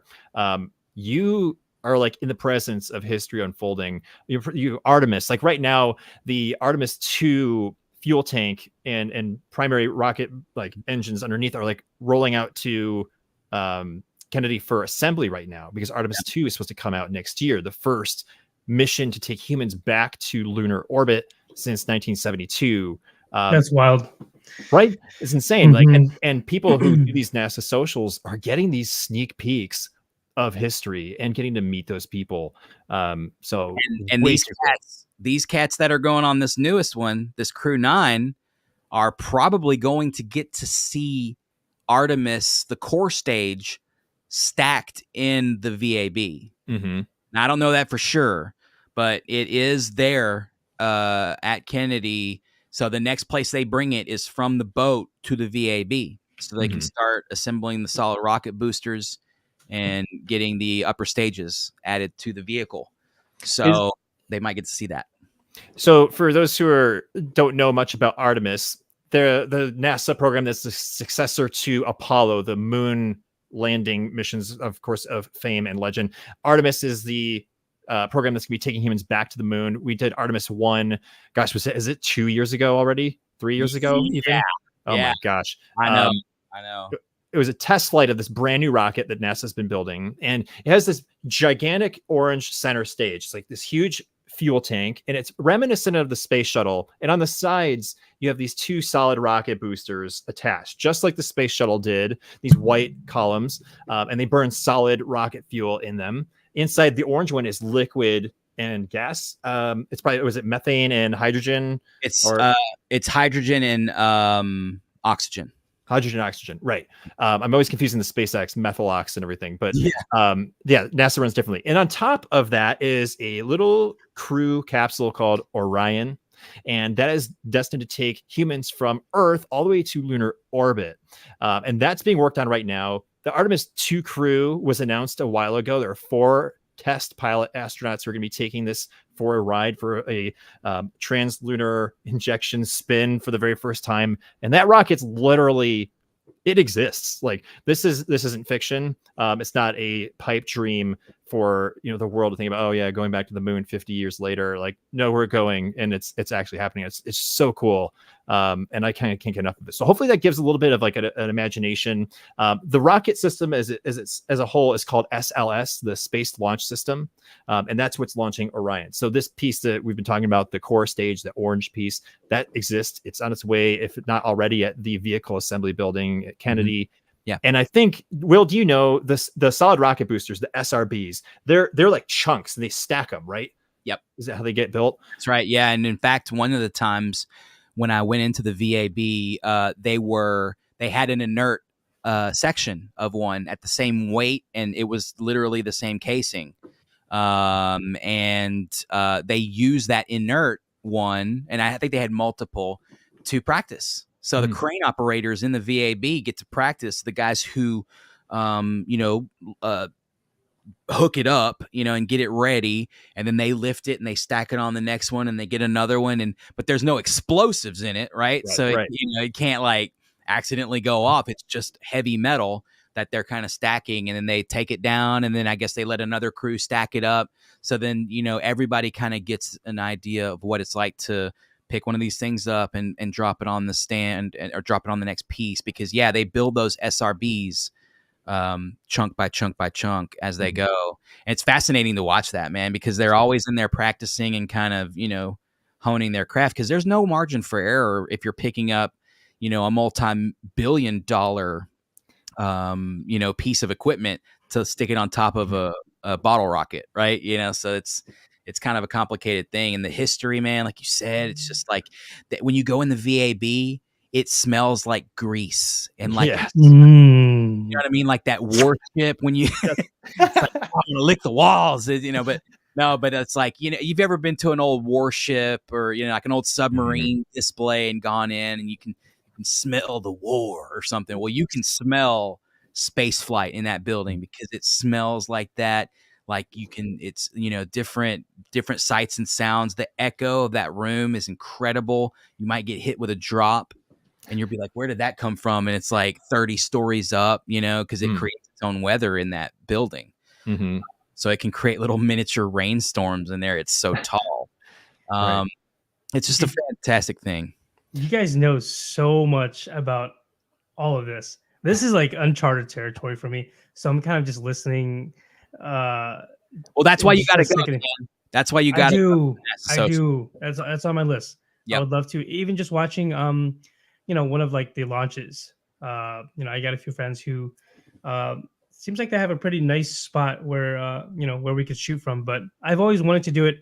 The only time I've ever seen anything remotely cool like that was, I think it was a Falcon 9 booster or some part of the deorbiting stage where it was over Missouri, and I was outside, and I was actually I had the 18-inch Dobsonian out, and I was just just looking at stuff. And then all of a sudden, I see this little thing just above my head, and it looked like a jellyfish. It had this little jellyfish effect. Yeah. And I was like, dude, that's a UFO or something. So cool. But one of these days, I would love to go out there. Yeah, I think I remember that, Tan. I think if I remember, you watched Crew Dragon re-enter. I think it was. That I did. Yeah, I forgot about that. Because I remember paying attention to it. Because I mean, I'm just north of you a little bit, but it was just out of my line of sight. But I remember when you saw it, because that is a phenomenon that we as Americans are getting to experience within the last 4 years since we returned humans to space flight from American shores, with the SpaceX Crew Dragon craft, is the return of astronauts, like people who are coming back into the atmosphere, burning through air at 17,000 miles per hour, creating this high heat plasma glow around the craft. This was something that the shuttle would experience for 30 years of the shuttle program. We would have this, and it was so normal. The shuttle would kind of come over, the West Coast and re-enter. And if you were lucky enough, you could see this burning streak go over, and then it would land like a plane in Florida. But that was just, it got so normalized that I think people just kind of forgot that how cool that was. And then we had this 9-10 year gap with nothing. And I think people were like, yeah, okay, like we just don't do this anymore, or they don't even know. But now that we've had over 10, or this will be 10, maybe, no, it is 10 or 11 Crew Dragon launches and returns, you can see humans burning through the atmosphere and re-entering. And typically they're going to be coming from the Northwest down towards Florida. So Tan is going to be in prime viewing opportunity in Missouri, kind of going through Kentucky, Tennessee, Mississippi, Alabama, Georgia into Florida, because they're going to land in the I believe in the Gulf. I think it's in the west side, or they have options for both. Yeah. Okay. Yeah, totally. So this option to see humans come back is available. So as we see the current crew come back, pay attention to NASA spaceflight social media pages, because they are starting to recognize that there's a public interest in when can I see this? What time of day will it be? Which states? How far can I see it from? So ordinary people, don't forget, you have this chance to see a rocket, like a capsule with... It's not a rocket, but like a crew capable capsule fly over your house burning, and Tan totally saw one. Yeah, just a quick story about that. One of another huge creator on TikTok. He goes by SpaceX fan. He's got over 1 million people following, but he reached out to me via Discord, and I think it was like 2 hours until it was going to happen, or maybe it was like 3 or 4 hours, but it was from the moment that I seen that message about there was, a possible chance to actually see this. And it showed like 4 states that it would be visible. I was like, I'm doing this. I immediately hopped off the computer, packed my bags, and I'm like, okay, this is going to be super gnarly. I don't even know if I'm going to see this. But I started heading towards Kansas City, and it was such a weird drive because the whole time I'm just thinking, like, is this a mistake? Like, what am I doing? Like, I don't even know. I don't know anything about this. I just kind of heard, from the grapevine that there might be a possible chance to see this happening. But fast forward, I get there, and then literally like within 10 minutes of setting up, like it happened. I actually I started up a live stream. So I had my telescope, my camera pointed in the right direction where I thought it was going to be coming from. And I'm also listening live to a live stream of the people talking about the astronauts deorbiting, and then I'm like, okay, I'm gonna start the stream, and like I start the stream, and I'm like, hey, what's going on, guys? We're waiting for the oh my god, it's happening, and I'm just like panicking, but it was the coolest thing to see. It was just it looked like a huge fireball, just yeeting across the sky. Absolutely breathtaking. And if I ever have a chance to do that, I will for sure take that drive. Yeah, it's all. I can tell you that those drives that you don't take, like for Aurora last time, those are the drives you regret the most. Like Tan said, you can be out there like, what am I doing? Why am I? I'm like 6 hours in. I've got 4 more out. And but then you get there and and then you see what you came to do, and that makes it an experience versus just like a hunch or something, right? Yeah. So and you can't replace those. You can't have that vehicle re-enter again. You know what I mean? Like that doesn't happen. So you have to take a chance sometimes, and maybe lose a little bit of sleep, or maybe sleep uncomfortably in a car, at a truck stop or something. But I can promise you that it's worth it. Yeah. Really quick, I want to do a shout out to Daniel Zalero. Dude, thank you so much for the thanks in Thanks the for stream. the spam money. Yeah. Obviously, like I never ever want to expect any of you to feel the need to donate in the stream, but please know that if you are enjoying what we do, maybe you're feeling like, hey, I'm really learning something about space or content creation or anything like that we talk about, that we do have the option under the video. There's a thanks function. I believe it's got like a little heart with a little dollar sign or something in it. You could do that, and that will directly support this stream specifically. That will accumulate over time and help support gear that we can help make our podcast better and more reliable. It can help us get higher profile guests into the stream. It might bring more opportunities to make the podcast take it to the next level. So I so grateful for that. That's technically the first one we've seen ever. Yeah, bro, you are the first one. Means so much. Thank you, Daniel. Thank you very much. Much appreciated. I do want to go into like the Wild West here and open up the floor for Q&A for Will. I think that'd be super fun to do. You guys bring the chat alive. Let's liven this up to the max. What questions do you have for Will? Maybe it's about his music, his album coming up. Maybe it's about red sprites, those squid jellyfish looking phenomena that he's taken beautiful images of, or perhaps maybe you have a question again about what he saw on a NASA social trip, one of the 5 that he's done. So please take advantage of the chat. We'll be featuring those questions on the bottom of the screen. Let us know what you have in mind. And we already got one because Blue has dropped one here in the chat. In general, or the ones that I've done, Blue, because that's a tough one if it's the ones that I've done. Real quick, just for the listeners, the question is, what is your favorite song? Oh yeah. Oh yes. I always get the wrong finger to go the wrong. And and if it's my own music, which I assume that's what Blue means, that changes actually. I always kind of have like these standouts on the records that are, I don't know, I guess like my go-to whenever I create like a video for TikTok, and like I'm just like, I need something quick. I don't want to go through my whole collection and try to find the vibe. Songs like Night Flight, 6 Trillion Miles, Ripple in the Wave as an earlier Deep Sky Dude one. Ghost Crater is one of my current favorites. Ghost Crater is a very, I don't know, when I listen to that song, I hear it now, and I didn't hear it when I created it, but it kind of sounds like a sexy kind of song. It's like this, Ghost Crater. yeah, it's like, I don't know, it's like La Femme Nikita or something, I feel like. Oh, yeah. Yeah, Ghost. I like Lyra. Lyra's a good song. That's named after my wife's pen name. And the constellation, but my wife, under her author pen name, is Lyra Parrish. Big surprise where she got that name, right? But she named herself Lyra Parrish a long time ago, and she's like on like novel 50 something, or getting close to not releasing her 50th novel.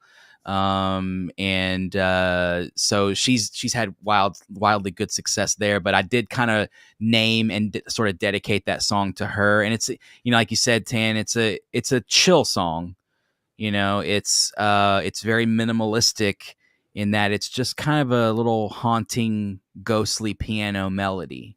You know what I mean? There's not a whole lot of layers. Like I didn't run a full Depeche Mode gambit on it, and just like layer. It was more like a kind of a chill. And Ghost Crater is a lot like that, where it's just, it's a little bit more subtle, a little bit more subdued, and just that's what I'm trying to get more impact through less just layer, right? So, but thank you for saying that, Tan. That's awesome.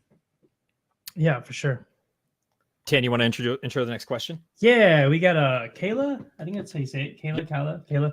I would love to hear about red sprites. What's your most memorable capture? It's funny you should bring that up, Kayla, because recently on my last trip to Prude Ranch in West Texas, I was able to capture a ton of sprites, more than I've ever captured, I think, ever.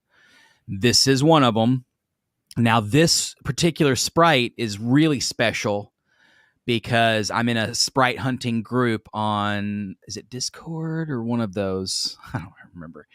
And I was like, I was seeing sprites, and so I put into that Discord with some NASA sprite hunters and some other really good sprite hunters. I was like, hey, there's sprites north of, whatever, in Abilene or whatever, Abilene, Texas. And so there was one guy, Levi, who was up. He's like, dude, I just packed all my gear up. And I was like, bro, I'm seeing huge sprites, So he brought his gear back out, set everything up, and he took a picture of this exact sprite right here with me. I was in deep West Texas, but he was in near the Austin area looking out west. So we both caught this sprite from two different angles on the ground. Oh, wow. And when quick. Yeah. Just give me just for the listeners out there that aren't watching, kind of briefly explain what a sprite is, like, and what you're looking at right now. Yeah, sorry, I just go off into the we did it, No, but you're good. No, it is a very, very strange phenomenon, and red sprites is brand new to science. Red sprites were discovered by science in 1989. So this is a brand new frontier here. A red sprite is, so imagine you have a big thunderstorm and it's producing a lot of lightning, and some of those lightning strikes are connecting the cloud to the ground. When they do that and they've built up a potential of energy above the storm, that cloud to ground lightning strike can trigger an electrical field change above the storm. So we're talking from the cloud tops all the way up to the ionosphere, which is where aurora end. So red sprites sort of end where aurora end, and they kind of almost touch at the ionosphere, which is where air glow. I know some of y'all have taken time lapses and seen that green glow above you that kind of ripples sometimes. That's that's where red sprites sort of end. So you need a powerful cloud to ground lightning strike, and you need to have really a moonless night, and you need to be out where you can kind of see the horizon, because this storm right here was 280 miles away, that produced this sprite. The sprite you're looking at is about 30 miles wide and about 30 miles tall. That's how big these are. Those little tendrils at the bottom can be a mile wide, up from like 700 feet wide up to a mile wide, just depending on the structure, the energeticness of the event. And again, this is terrifying, bro. It's first weird. time seeing it. It's kind of scary looking. It looks like a Dementor. When you see it with your eye, when you see it with your eye, it's even weirder, because your eye, y'all, we know all how this works. When you see a galaxy in a telescope, it's a little gray, fuzzy patch. Well, that's what red sprites are when you see them. And I've seen about 12 naked eye, because I knew where to look, and I was like, waiting. I was like, yeah, go, boom. And then there it was like, yeah. But they aren't red sprites in your eye. They're like grayish white. And when you see something like what you see here in this image, it looks like people standing in the sky in a group behind each other. It's the weirdest thing. It's like a group of people standing, because you only got it for a split second. If you blink, you miss it. And it's there and it's gray. Now, on this particular trip, not this sprite, a different one that I actually have an image of, I actually saw with my eye the red naked eye. And that's first for me. So that's it's red is hard for our eyes to pick up as humans because it's just a lower energy wavelength of light. So yeah, Pecos Hank has an amazing video on those. Paul Smith is actually a buddy of mine. No way. Yeah, me and Paul have way too many conversations about Tesla and stuff. You'd probably laugh at those, Nick. Yeah, but we talk about sprites too. And Stephen Hummel Tan, who's actually coming to Okie-Tex this year to do a talk. Okay. You'll meet Stephen. I know you'll love Stephen. He's a really cool guy. Really good friend of mine. He's one of the most prolific sprite hunters on planet Earth as well, with Hank and with Paul. I don't really consider myself in there because these guys have way better stuff than me. I'm just sort of like the guy on the edges, like going, "This is so cool, I like it." But I've captured a couple of 100 sprites at this point, and you got a few under your back, bro. Yeah, that's incredible. Yeah, it's such a weird phenomenon. It is, and we could probably do a whole podcast on that, in the future if y'all want to. Let's do it. I've got PowerPoints, but because I can teach y'all how to go find these things too. It's a very simple process. It actually isn't as hard as you think, and we can all do it with simple DSLR cameras. That's it. That's all you need, and a tripod. So, food for thought. If y'all want to see that, maybe we can do a TikTok primer on it one day or something. We'll see how that goes. But if you don't shut me up on red sprites, I will. Well, let's move on to another question here, guys. If you're still in here, please ask away. We got one from Baludini. Share your first celestial experience that sparked a passion for astronomy. Good question. Man, there were so many that it's hard to pin one down, especially because I'm older now, and a lot of them happened when I was a wee little boy. But that one night, whenever it was, man, that I went out and I didn't just see Orion, I saw it. Y'all feel me? Like I kind of understood what I was seeing in the sparklingness of the night, the crisp, cool air. It was this magic moment where it all kind of just, and, I like I said, I don't know if I can necessarily pin it down to that moment because I feel like there was a bunch of links in that chain, but it was definitely that experience. And then having my dad tell me, yeah, stars are distant suns.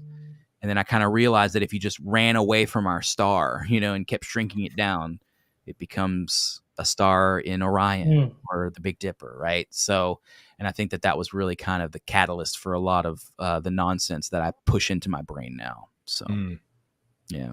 I love it. Yeah. Here's another question from Stonehill Gardens. Can you tell us about the impact on the moon that you recorded? I myself know about that a little bit, but for those, can you explain audibly for those who don't know what that means, that experience that you had, and then tell us the story? That was my first viral video ever. 2019 January. It's a cold night. Total lunar eclipse is happening. So our local astronomy club here in Beaumont decides to have a public event. Cool, let's all go. So I brought my 12-inch telescope, my Dobsonian, and I brought my imaging rig, which is a 4-inch refractor and a DSLR. And my goal was to record the whole eclipse in 4K for some unknown dumb reason. I wanted to fill up a hard drive, I guess. So I did. I recorded it. And I immediately got home that night at like 4 a.m. I stayed up. I took all that footage, 4 hours of footage or whatever it was. I shrunk it down to a couple of minutes in Final Cut to make it go by fast. And I put some cool music on it and I put it out. Cool. Well, then I started getting messages like, yo, did you record the explosion on the moon? And I'm like, what are you talking about? There was an occultation, like the moon went in front of a distant star. No. Something hit the moon. Two of my friends, Sarah Silva and Becky Remitowski, hit me up and were like, check your data. And I was like, okay. They sent me a Sky and Telescope article, but it wouldn't load because they were getting hit so much it crashed their server. So I go into my footage and I finally get the article to load, and I'm looking around and I see, oh, it's during totality that this thing hit. So that kind of narrows it down in my footage. So I started going through, and I was using a DSLR at the time to record. So y'all know how it is. They won't go further than like 30 minutes. And you've got battery issues and memory card issues. So I was stopping and then like starting every once in a while. And I was like, oh man, if I stopped it at one of these moments where this thing hit and I didn't catch this, I'm going to be so upset. And I was just kind of watching it, thinking that in my brain. And then here comes this little flash, just boop, right at the bottom of the moon in my footage. Ooh. And I almost took my chair and threw it through the window. Yeah, because I was so excited. I've heard rumors and stories about this getting caught, and I've seen the videos. Stuff hits Jupiter, people catch it. I'd never caught one of those. And I didn't even think I had the ability or the technological ability, prowess, whatever, to do that. And that's here a pretty gnarly thing. Yeah, it really is. It really is. And so then I started cutting that video. And I made like another YouTube video that went viral. It was my first one that I would say went viral. Like I would say over like 100,000 views. It got up closer to 500,000, I think. And this was in 2019. I had 700 subscribers on YouTube, 700, and I went to over 1,500 in like a day because of that. And it kind of famous, dude. It kind of kickstarted some things, It was like, yay, it's happening, because before it was like watching grass grow, and that's kind of like how it is now. But, and so, it was a thing. And then I started getting people like, hey, we're graduate students from a school in South America. Can we use your footage for our research paper? Of course you can. Wow. So apparently I haven't seen the papers, but I should be listed on some papers unless they didn't credit me, which is fine. I don't care. But just to know that my footage was used in actual science, absolutely huge for me, because that's kind of the holy grail. We're just having fun, and we're now we're actually contributing, because my video had 5 frames of a light instead of some of the other ones that just had 1 or 2. Because I was recording at 60 frames at 4K, Yeah. And so it's stuff like that. And it was just such a wild experience, man. And it made Sky and Telescope. It got published on some other websites and stuff. I got some kind of local, they were like, local astronomer discovers, and I didn't discover anything. I just filmed it. There were a few dozen other people that filmed it too. It's not like I discovered anything. They're not naming the crater after me. But I know I was this close, man, to having my own Tycho, which would be, this crater would not be visible from Earth, let's be real. But it was cool. It was a cool experience. And that video is on my TikTok. It's on my YouTube and stuff. And it's fun to go back and look at that and just be like, man, what are the odds, And it's what's funny, if you listen to the audio of the video during that point, me and my friend Troy, a local friend of mine, we're talking about how aliens were probably like flying around a little inebriated, like, here, hold my beer, watch this. I'm going to crash into the moon. And literally that happened at that moment. Hold my space beer. Yeah, it's, and we even made up like some alien word for a beer, like a Garfinol. Oh my God. And it literally happened like right then, because we were joking and I wasn't watching my video. We were kind of hanging out, and, people from the community had come out to experience the eclipse with us, the lunar eclipse. So that was a kind of a mind-blowing experience. Dude, I think one of the things you touched on was how you said your video was used in actual science. And that got me thinking, like, all of us astrophotographers who image the night sky, whether it's the moon, a star field, the Milky Way, a deep sky object, a lot of times when we're looking through a telescope or a camera lens or an eyepiece or something like that, we can just simply call it, oh, I'm viewing the moon, or I'm viewing a planet. Yeah. But I think we sometimes don't give ourselves enough credit, because I think, to your point, you proved that, like, all of us aren't just viewing it, we're actually observing. And the word observe has a particular scientific connotation to it, I think. And your experience proved that, which is a science concept in itself, like that. When you're observing, you're actually collecting data. Like, you're looking at the moon in that particular moment, and maybe there are other people doing the same thing, but they're not in the place you're at, and they're not recording at the same settings you are. So you have scientific data every time you're observing or viewing the moon, every time, or a planet. Yeah. So like in this time, you happen to have something of novelty happen, but that same exclusivity technically applies to every image ever taken of something in the night sky. And that's something that every single one of you in chat, everyone who's viewing this now and in the future, have the opportunity to contribute to. You're doing science. So do your best to have that spirit of exploration and observation. And Will, I'm like so thrilled that you got to do something so cool and that happened for you. It was like bucket list item I didn't even know was on there. That's a once in a lifetime opportunity, I think. Like, exactly. Yeah. Capturing something that, you know, an impact on the moon. It's like reeling in the Loch Ness monster or something, or putting Sasquatch in handcuffs. I don't know. I don't know. I don't know how to quantify it. It's weird. And I was in disbelief. And even today, like, you know, I don't talk about it much. I didn't even have it as a pin video, and people were like, you got to pin it. And I'm like, okay. But like, cause it's just something that happened that was so random and outside of any possibility that I had ever thought was possible. And like you said, Nick, like the fact that it got used for actual like data crunching, you know, they appreciated the fact that I knew what ISO I was on, and I knew how fast my frames were, and I knew, you know, whatever. And so, and I think I'm the only 4K recording of it. I don't know, but I think I am, because I was the only person dumb enough to record the entire thing in 4K. Terabyte of storage. Dude, it really was. It was like 900 something gigs. Which was silly. It was silly. It was stupid. But sometimes it pays off, man. You know, I guess that's just like one of those things you got to be there to get it or something. I don't know. That was weird, but yeah. Yeah, you kind of position yourself in a pretty convenient place where, I don't know, when things happen, you were just kind of prepared for that opportunity, and that wouldn't have happened if, you know, you weren't there, or you weren't recording in 4K or whatever it is. Yeah. I think there's a reason why we do these things. Even if you kind of have a little bit of doubt, like, should I be doing this, or should I go out tonight and chase this? Should I go see the Northern Lights? Maybe you should. You just don't know until you try it. You should. Yeah. And just because you can't see that with your eye, our phones are way better than we are now. And so Dazzle Shine couldn't necessarily see it, but then started taking images, and she got it, you know. So that's magical moment when that happens, man. You know, it's observation doesn't always mean with your eyes. Sometimes you can observe things with equipment. I like to use my third eye to observe things. There you go. Is it third eye? Is your third eye blind? Dude. Let me sorry.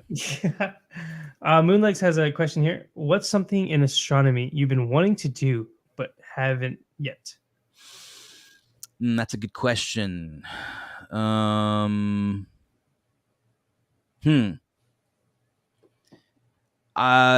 know, I don't know. I've never really, like, when I set out to do astrophotography, it was always just to kind of get what I could with what I had. You know, because my astrophotography days start in 1997 using an SLR camera with 35 millimeter film, and then bringing it to Kmart, and then realizing 3 days later when it came back that my focus was off, you know?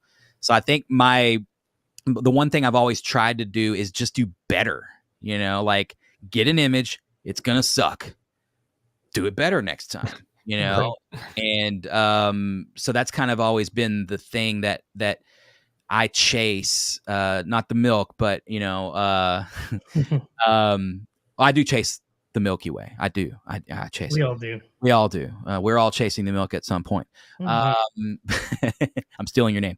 But no, it's always been something that I've kind of ran for and looked to try to do, is just to get an image, cool, do better, you know. But that's, if I can keep doing better, I guess that's what I'm aiming for, what I'm shooting for. Because if we all do better, and we all will do better together, because we all learn from each other, then we bring a more pure astronomy outreach to the people who are standing on the sideline who don't do this.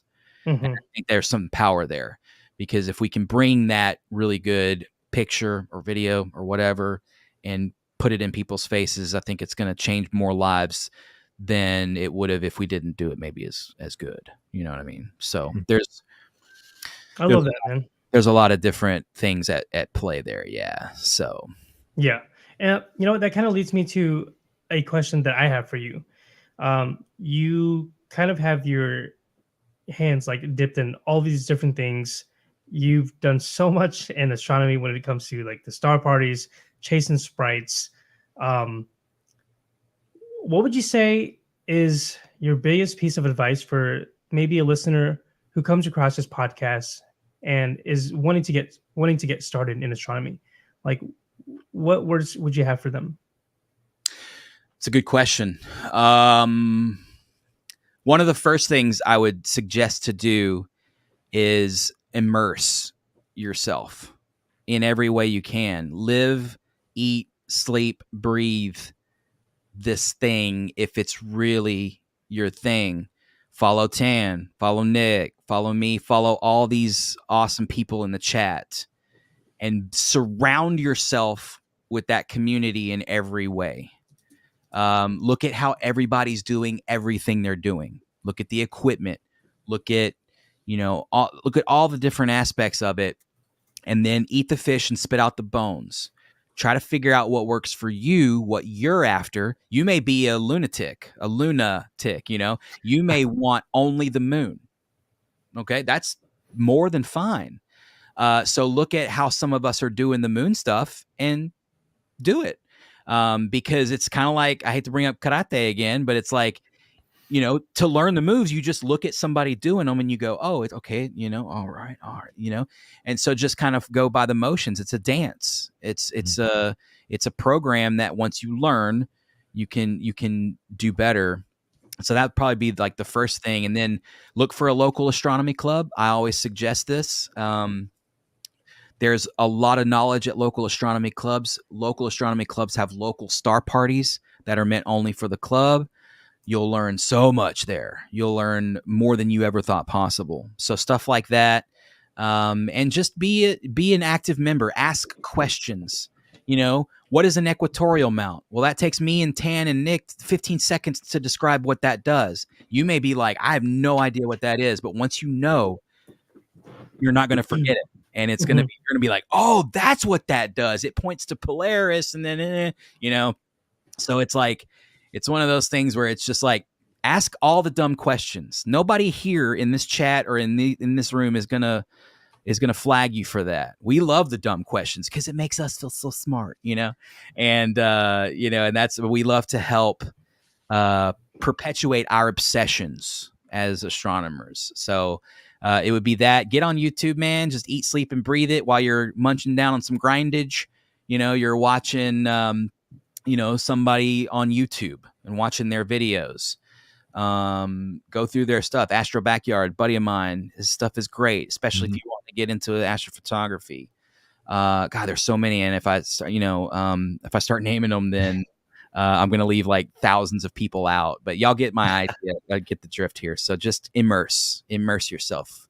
Dig a hole of astronomy and go sleep in it. If I could add one tidbit that helped me a lot when I was first really getting immersed into astronomy as a high school student back in 2007, was a free resource that's on the internet that's been in operation since I believe 1995. Astronomy Picture of the Day. It's a website you can go to. Again, APOD. free APOD. Yeah. Go to apod.nasa.gov. Every single day, a brand new picture, and is the simplest, most basic HTML website. It's just a picture and a block of text and a couple links. There's a picture every day, officially uploaded and curated. And it gives you something cool to look at. And it could be spaceflight or a deep space object, something that somebody took on the ground or something that a space telescope took. And it gives you this explanation within a couple of sentences, along with resources to learn more about what some of those things are. And it's the easiest, like, bread and butter way to take in one little thing about astronomy. And if you just do it every single day when you wake up, like, look at the picture, be like, oh, cool, this galaxy, I didn't know what this galaxy was. What's the Pinwheel Galaxy? Here's a blurb about it and a link that tells me more. that's one more thing you've learned, and do that for years on end. I still look at APOD most days of the week. It's in my favorites above. I can see it right now on my browser. Like, I just think, in addition to everything Will said, I just couldn't miss APOD. It's such a cool bite-sized thing that you can do. And once you realize you've been looking at it, like I've been looking at it for whatever the math is, that's 16 years or something, like worth of images and descriptions loaded into my head every day. Yeah, right. Like you start to absorb stuff, and it's pretty cool. And Will, I think your answer was poignant, spot on, and beautiful, man. Just so well put. Yeah, well said. Thank you. No. Great advice. Yeah, APOD is great. And you know, read their descriptions and follow those links and dig. Because you'll find all kinds of stuff when you dig, man. It's just, but the problem is when you start digging, it becomes a rabbit hole, and those rabbit holes are very deep.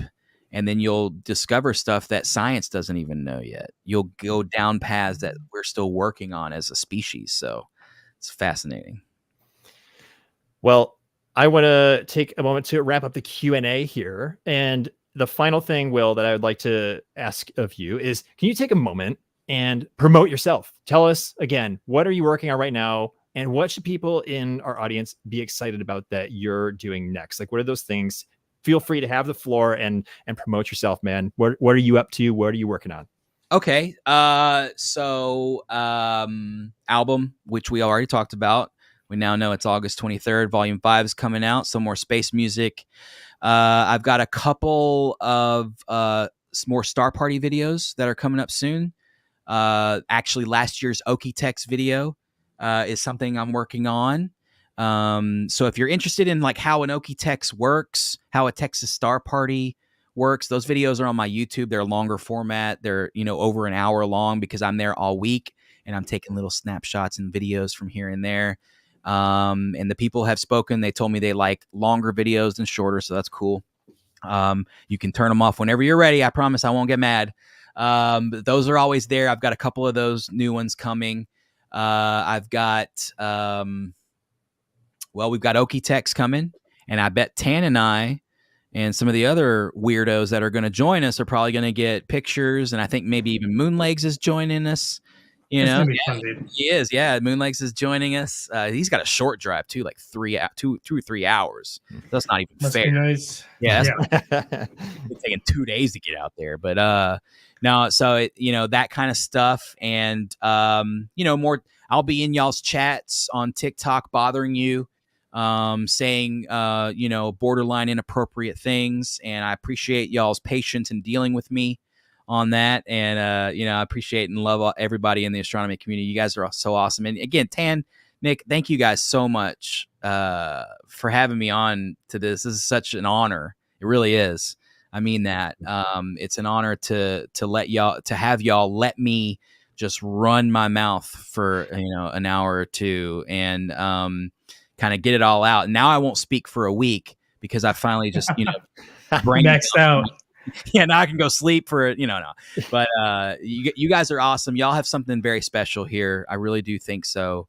And any way I can help in the future, you just pick up the tablet or whatever device, message me, and I'll be there for you guys. Because y'all have always been there for me, man. And you know, we all know each other, but you know, we're getting to know each other better as time goes on. And what I found about the astronomy community on TikTok and, you know, YouTube and at large is just that it's a lot of curious people trying to fulfill that desire to be a part of the universe that they're looking at.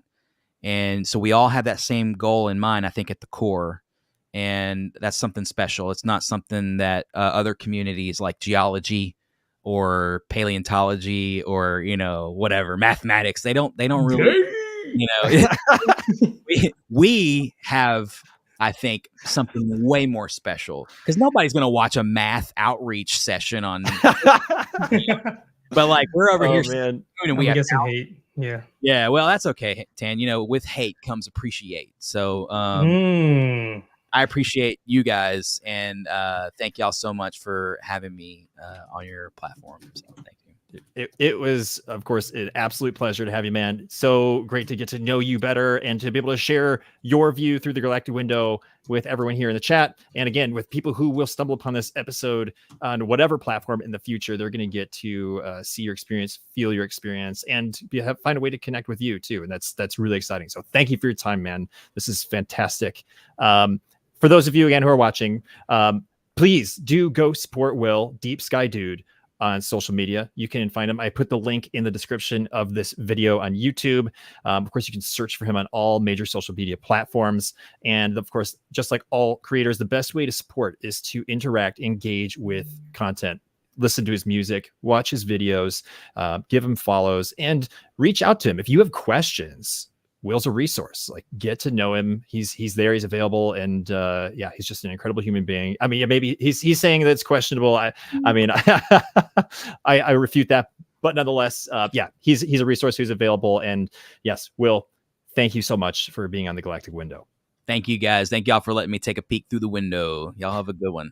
Yep. Take it easy, brother. All right. Hey, Man, Tan. that was cool. Too cool. Too cool. I mean, I feel like I am deeper in the sky now. Do you? I don't know. We're way up there, bro. Yeah. We're way up there. Yeah, dude. Dude, you want to talk to everybody about what we've been working on and what we've evolved this Galactic Window podcast into? Like, Yeah. what's coming up? Well, I'll kind of give my version of it because I think it's still kind of like, for those of you guys who are listening, this is still kind of new for us. This is technically our first pilot episode with a guest. Episode 7, right? With this is 9. This is 9. Yep. This is 9. Okay, yeah. So episode 7 was when we officially announced that I was going to be, a co-host to the show. So yeah, this is the first time where it's just me, Nick, and then someone else. And at first I was like, there's a little bit of not nervous, but it's like, this is kind of uncharted territory for both of us. But we just love telling stories and we love sharing stories. So we're wanting to just take this thing and go to the moon with it. And I honestly, I don't know what that looks like yet. But if you guys are listening, if you enjoy this, just know that we're going to try everything we can to make this a legit thing. We're wanting to do these on a more frequent basis. We're kind of testing the waters. So, I don't want to overpromise and say we're going to do this like 2 times a week or 3 times or whatever it is. But we do want it to be pretty consistent. And Nick, feel free to interject or let me know if I'm wrong. But we're really going to try to maybe do something weekly. And if that's something that you guys are interested in or would be interested in, please let us know. Let us know how often or how little you want to listen to us, what kind of guests you would like to hear about.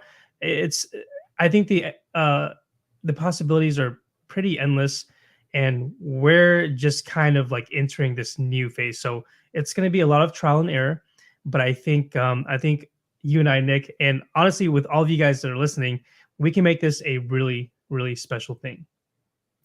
Agreed. Could not agree more.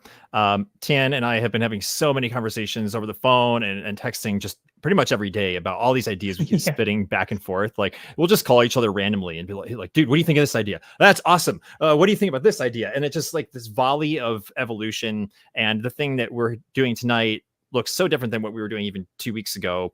Yeah, dude. And we are kind of enjoying this synergistic momentum right now, and I am very excited to do all this. Yeah, I would totally agree with what you're saying. Like, the goal right now is to hit a weekly cadence with the podcast. That would be, I think, would feel great to that point. And currently, as it stands, we're aiming for Monday nights around the same time. So like right now, tonight, what you experienced will be what you can expect going forward. But again, like Tan said, have a little bit of grace as we iron out some, of the bumps that might shift here and there, or might course correct along the way. And that's okay. We're kind of holding it loosely because I think all great formations like allow for audibles to be called and shifts to be made so you can find the best possible route. So that's kind of the mantra and the posture that we have around it. But the goal is to be bringing you guys amazing guests and amazing content so you can learn about space through the eyes of other people.